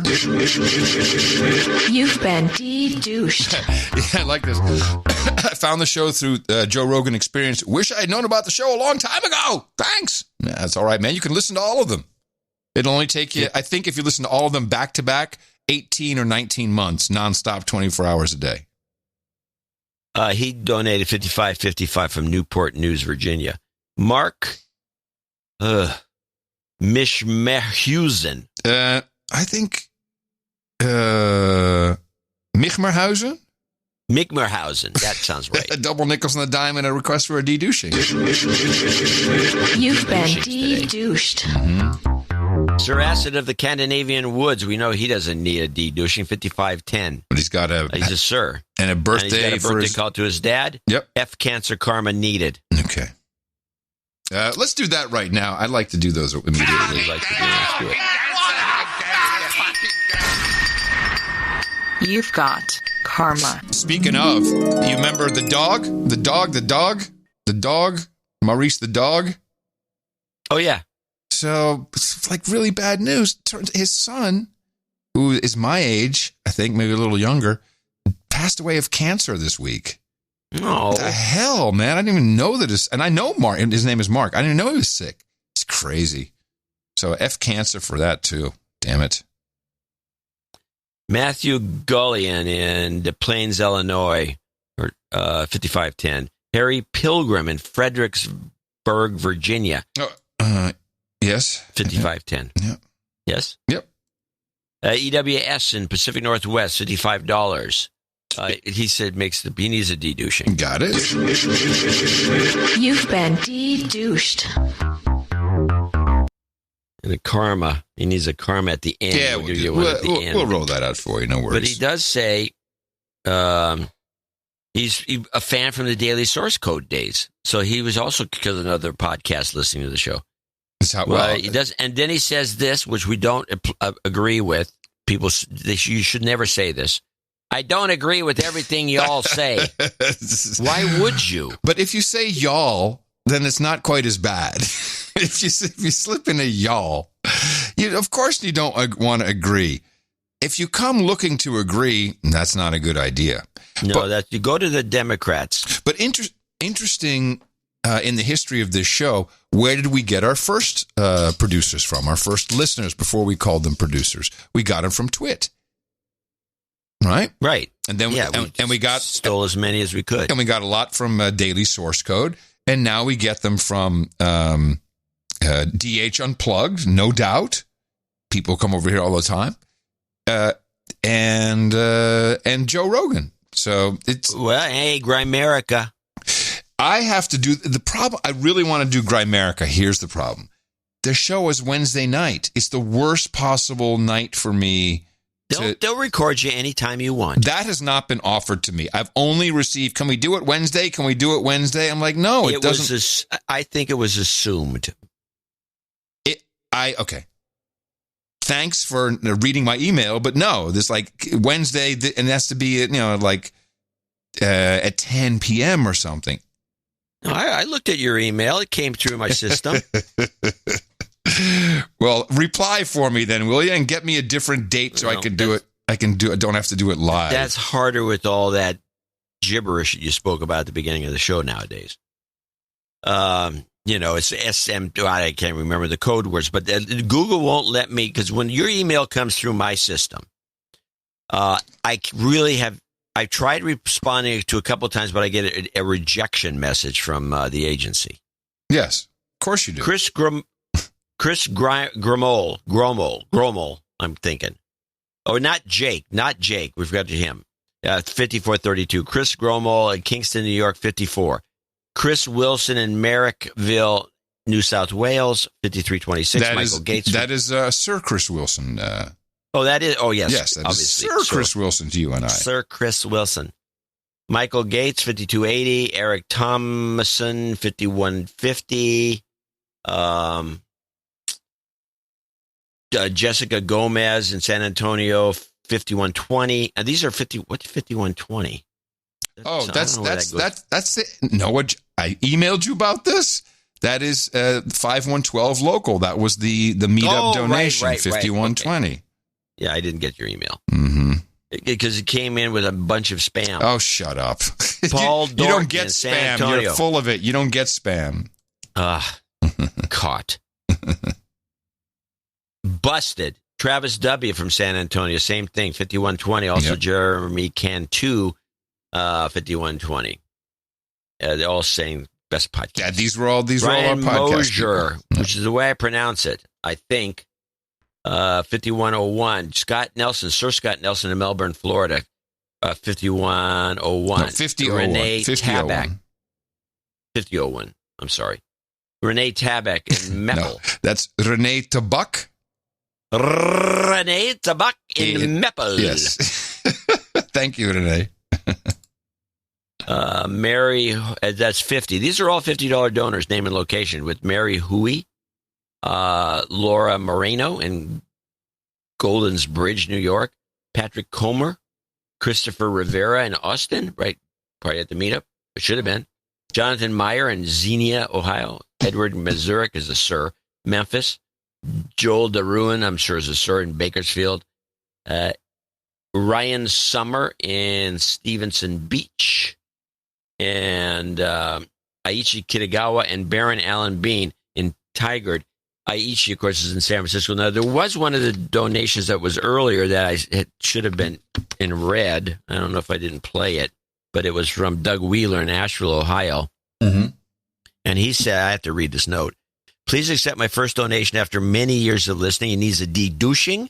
You've been de-douched. And he's got a few douchebag call-outs. Okay. That's why we put it as special. All right. He needs a douchebag call-out to his old buddy, Tony. You're right. Mike Honcho. Hold on. Who was the next one? No, that was the same guy. It's Tony Mike Honcho Winkler. Okay. Douchebag. Hey, you got a double douchebag, Mike. And Curtis, I beat the Rona Handshug. Douchebag. Use some karma, put that at the end, and Sharpton clips, we play them as we go along. Thanks, keep it up. So that had to be read. Now I got the $49 read off of the first names. Let's see if it is enough to Now, was the Karen of 49? I thought it was a different number. No, it's 49. Oh, okay. So that's the Karen hate? Yeah, the Karen hate. We hate Karen. Okay. And we got 1, 2, 3, 4, 5, 6, 7, 8, 9, 10, 11, 12. It's at the point where it could be discontinued any minute. Allison, Richard, Robert, Mickey, Kevin, Hector, Colin, David, Jimmy, Paul, Verukusaki Enterprises, and Dan. Those are people that hate Karen. And that promotion is going to die if it doesn't pick up. What's the rule now? You wrote about it. It has to be what? I forgot. I think we have to have at least 10 people. Well, we made 10 then. Even though I thought we were going to get rid of it because it's racist, but... It is. Yeah, you vetoed me. No, I didn't. You know there was no veto involved. You didn't veto it. That's the problem. Oh, okay. All right. Well, then we'll just see how it goes. The good old Karen donation. Racist. It's pretty... It's lame right now. It's gotten to the point where I think it's burned out. But we'll see. One more time and then it's done. Thank you all to these fine producers who have helped us put this show together once again. Yes? I just think it's so funny that it's racist. It is racist. It's a racist donation. You tried to explain again. Because it can only be a white person. I heard it mentioned many times. Karen can't be black or male. Well, we both thought that Booker and that other guy were Booker is a black total men. Karen. Booker's a total Karen. Exactly. Yeah. But no, that's not allowed. Thank you to all of these fine folks on both sides and to everyone under these amounts who are usually on our subscriptions, and they do pay off. We have so many knights and dames who've just kept going with your $5 a week, $11.11 a month, $33.33. It's all incredibly appreciated. And one on the spot cash donation from Will Staud at the meetup. Says, Adam, sending you an email as requested. I was at the No Agenda Austin meetup, donated $40. That puts me at $349. Still a ways to go. And drove the San Antonio short bus. And he attached a photo, which I've got to post. I'll do it on No Agenda Social because I don't know if it's okay. I attached a photo of all 11 of us in the van. It was a little cramped. Yes, you can tell. I would also like to thank you for coming out, spending time with us. We have done a number of meetups now in San Antonio, but this was the first time we had a joint meetup with Austin. As always, we had a great time. It's always a pleasure to hang out with the No Agenda community. P.S. Send this to John, too, just in case your email is still being bombarded. So I presume you received that. And we appreciate that. I'm going to give out some big karmas, Jod's karma for everybody who supported the show. And remember, another time to come in and help us is Thursday's show. Dvorak.org/NA. Jobs, jobs, jobs, and jobs. Let's vote for jobs. You've got karma.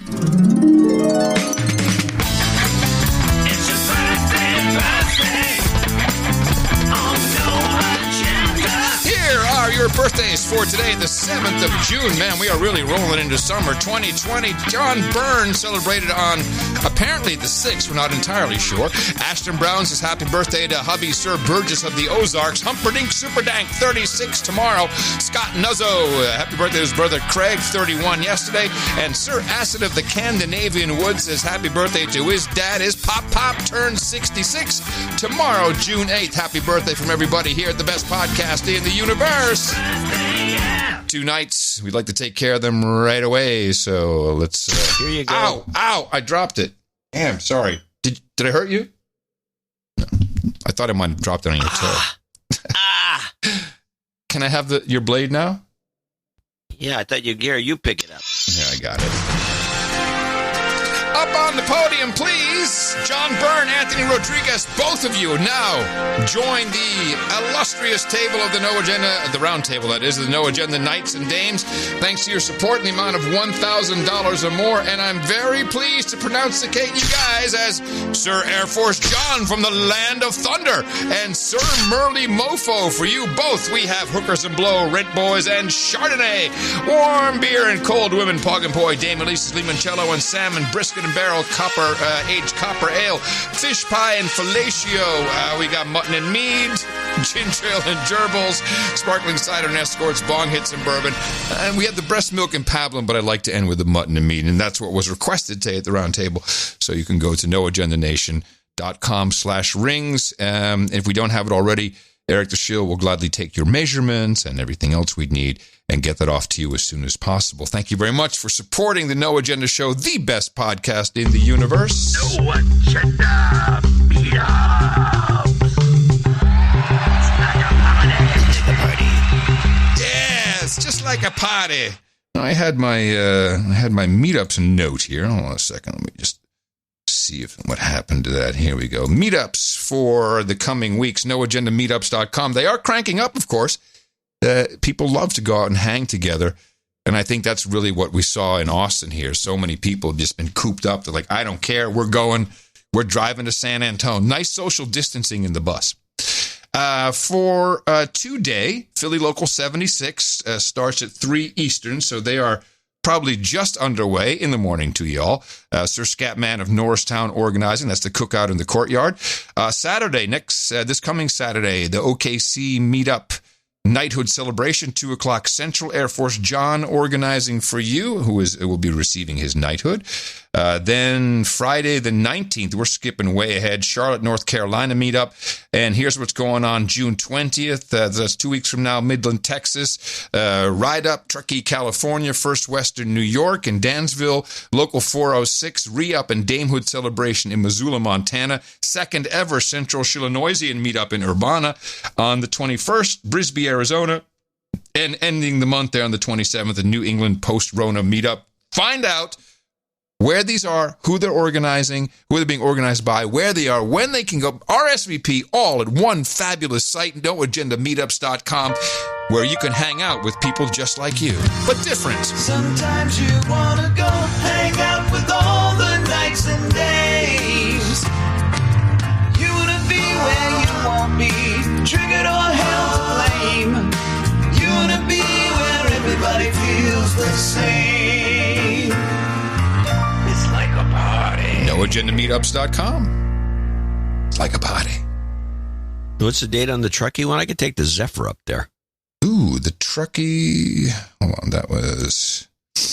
Hold on a sec. Truckee, California. June 20th, Saturday. Where's Truckee? Yeah. Is Truckee that far? Truckee's on the way to Reno. You go between Sacramento's on 80, between Sacramento and Reno. It's in just at the foothills of the Sierra Nevadas. A beautiful old town. Maybe a bit much. Yeah, probably for Saturday it'd be too hard. Yeah. Okay. So, what I else? have I still have a leftover supercut. Oh.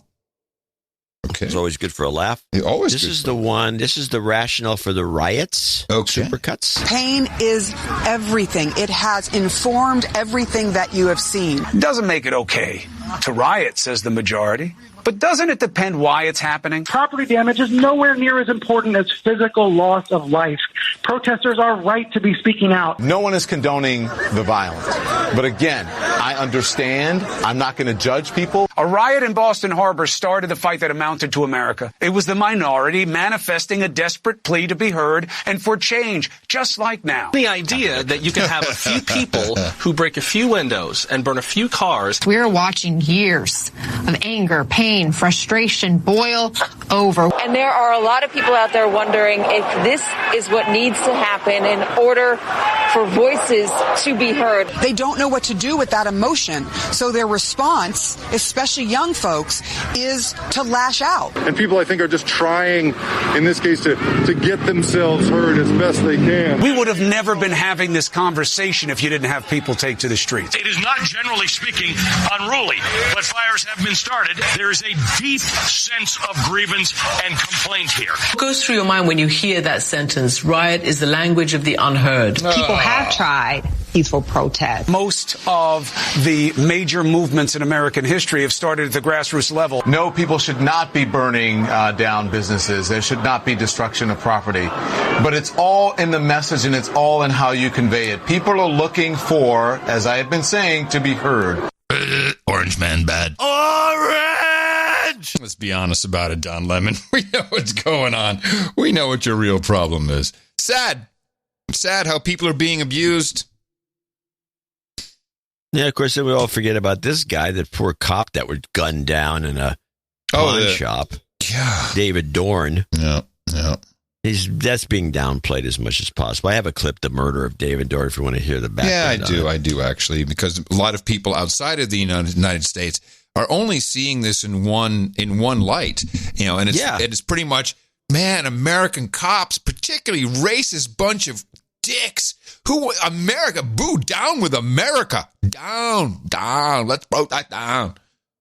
Back with this Fox News alert, a major development today in the murder of former St. Louis police captain David Dorn. Trace Gallagher standing by with the latest for us tonight. Hi, Trace. Hi, Martha. David Dorn was shot while he was inside Lee's pawn shop, protecting it from looters, and police have now released surveillance video also from inside that pawn shop that shows 7 people crawling one after another beneath a security gate into the store. At least 2 of the suspects are armed, and one of them points a gun at the door. Now, it's unclear at what point David Dorn was shot, but police say he was hit by gunfire inside the shop and was able to make it outside, where he collapsed on the sidewalk. The suspects, as you can see, were wearing masks, but the video is very clear, and police are hopeful that somebody will recognize them, and if you do, call St. Louis police. David Dorn was a St. Louis police captain for 35 years before retiring and taking a job as a small-town police chief. Dorn, the father of 5, grandfather of 10, was also instrumental in mentoring numerous young people who were interested in pursuing law enforcement. I just want to note that Lee's pawn shop is on Martin Luther King Drive. Oh my God. I'm so sick of all of it. Turn off your TV. I am sick of it. I can't believe you're getting clips from Fox News. I can't even watch it anymore. I can't watch any of it, but my goodness. Pandering. The Fox people are pandering. It's everybody's pandering. It's sick. Except us. No. Yeah. Here's let's. I'm going to call this show. We got to get out of here. But this is one of a local story for you. Of course, we had protesters on the Golden Gate Bridge yesterday, which was. It's not new. I mean, we've had protesters on the Golden Gate Bridge before, but I think this it's unusual. It is unusual. It looks good. It's a good look for protest. But what was interesting is this bridge has been redesigned. They said some fixes. And apparently the bridge now sings because of the fixes. Yeah, and here is so the wind is blowing through the bridge, and here's what it sounds like.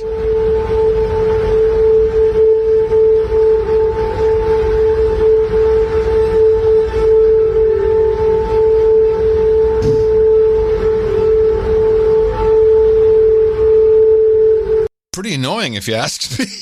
Well, we have a couple of couple of things you should note. Mm-hmm. First of all, yesterday when they made that recording, the wind situation was unbelievable. I'm surprised that the house is even on the. Oh, really? Still here. Oh, that bad, huh? So it was blowing, and what they apparently, because I thought it was the some people thought it was the ropes, the big steel ropes that are holding the bridge up, but no. According to Mimi, they changed the grading on the walkway across. They changed the fence has been changed, and the little things that are there are too close together, and they whistle when the wind gets too high, and that's just a whistle thing. It's just an incompetent fix. And that's caused. I don't know what wind velocity it starts, but it's apparently is annoying as hell. Well, our wind velocity will ramp up again on Thursday as we return with the best media deconstruction here on the No Agenda Show. Thanks to the grumpy old Bens who are coming up after the show on noagendastream.com. No Police, No Peace. That's the title of that. And end of show mixes. Just 2 for today. We thank Matthew Hertert and Rolando Gonzalez for their end-of-show mixes. And coming to you from Opportunity Zone 33 in Austin, Texas, capital of the Drone Star State. If you're looking for it on any government maps, this is FEMA region number 6. We're very easy to find. Very easy to find. In the morning, everybody, I'm Adam Curry. And from northern Silicon Valley, where I tell people to social distance, I'm John C. Dvorak. Like a good Karen should. Right. I'm back to figuring out email and stuff. Looking forward to our Thursday show. And you enjoy yourselves. And let's be safe out there with or without face coverings. Remember us at Dvorak.org/NA. Until Thursday in the morning, everybody. And adios, mofos! And such.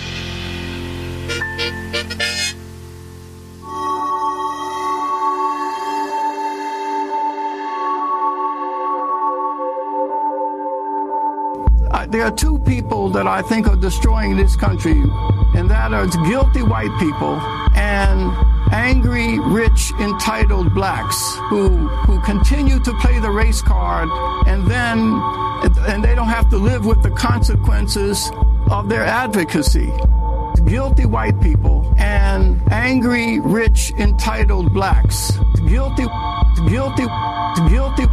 When these middle-class people who live in safe communities are villainize the police, and then the murder rate goes up. Less police, more black-on-black crime, more black-on-black deaths. Poor people are being hustled by these middle-class politicians. As Malcolm X said, they're being bamboozled, scammed, hoodwinked. And one day, that sleeping giant is going to wake up and understand who the real culprit is. And it is people who look like them who are failing to use their positions to profit the least of God's children. Instead, they're using it to benefit themselves and their own group. As Malcolm X said, they're being bamboozled, scammed, hoodwinked, bamboozles. It's more class than it is race. And now race is being used to deflect attentions away from the failures of people running those institutions. The question is, why are black kids failing in school systems run by their own people? A lot of young people were shot by the police, but they were black police shooting black kids, and not one was prosecuted. But there was no public outcry, because as long as illegality or evil wears a black face, then it escapes detection. And that's what's wrong with looking through life through the prism of race. And that's what's wrong with looking through life through the prism of race. Prism of race. Prism of race. Prism of race. One of the great promises we gave to low-income blacks is that if you were to elect blacks to public office, and we were running those institutions, that all of black America would be better off. In the past 50 years, $22 trillion have been spent for poverty programs. 70% goes not to the poor, but those who serve poor people. So many of those people taking office use this money to create a class of people who are running these cities. And now, after 50 years of liberal Democrats running the inner cities, where we have all of these inequities that we have, race is being used as a ruse, as a means of deflecting attention away from critical questions such as why are poor blacks failing in systems run by their own people? If race was an issue, even the criminal justice system. And if we continue to look at life through a racial prism, when evil wears a black face, it will escape detection and therefore correction. This is now the 9th night of protest since the killing of George Floyd. Liberation begins where America dies.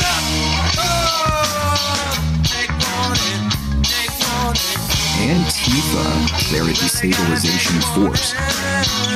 They don't know what to do with that emotion.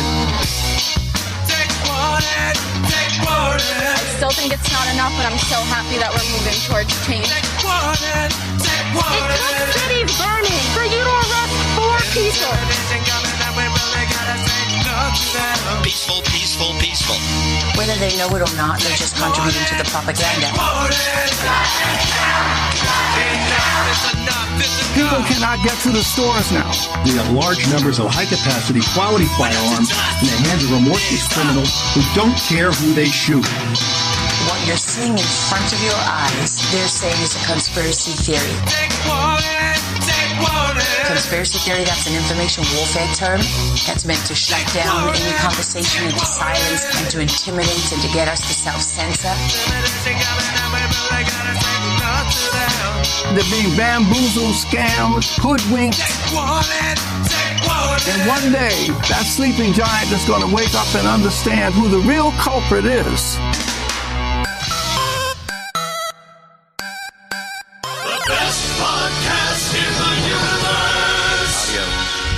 Dvorak.org/NA. Thank you for listening.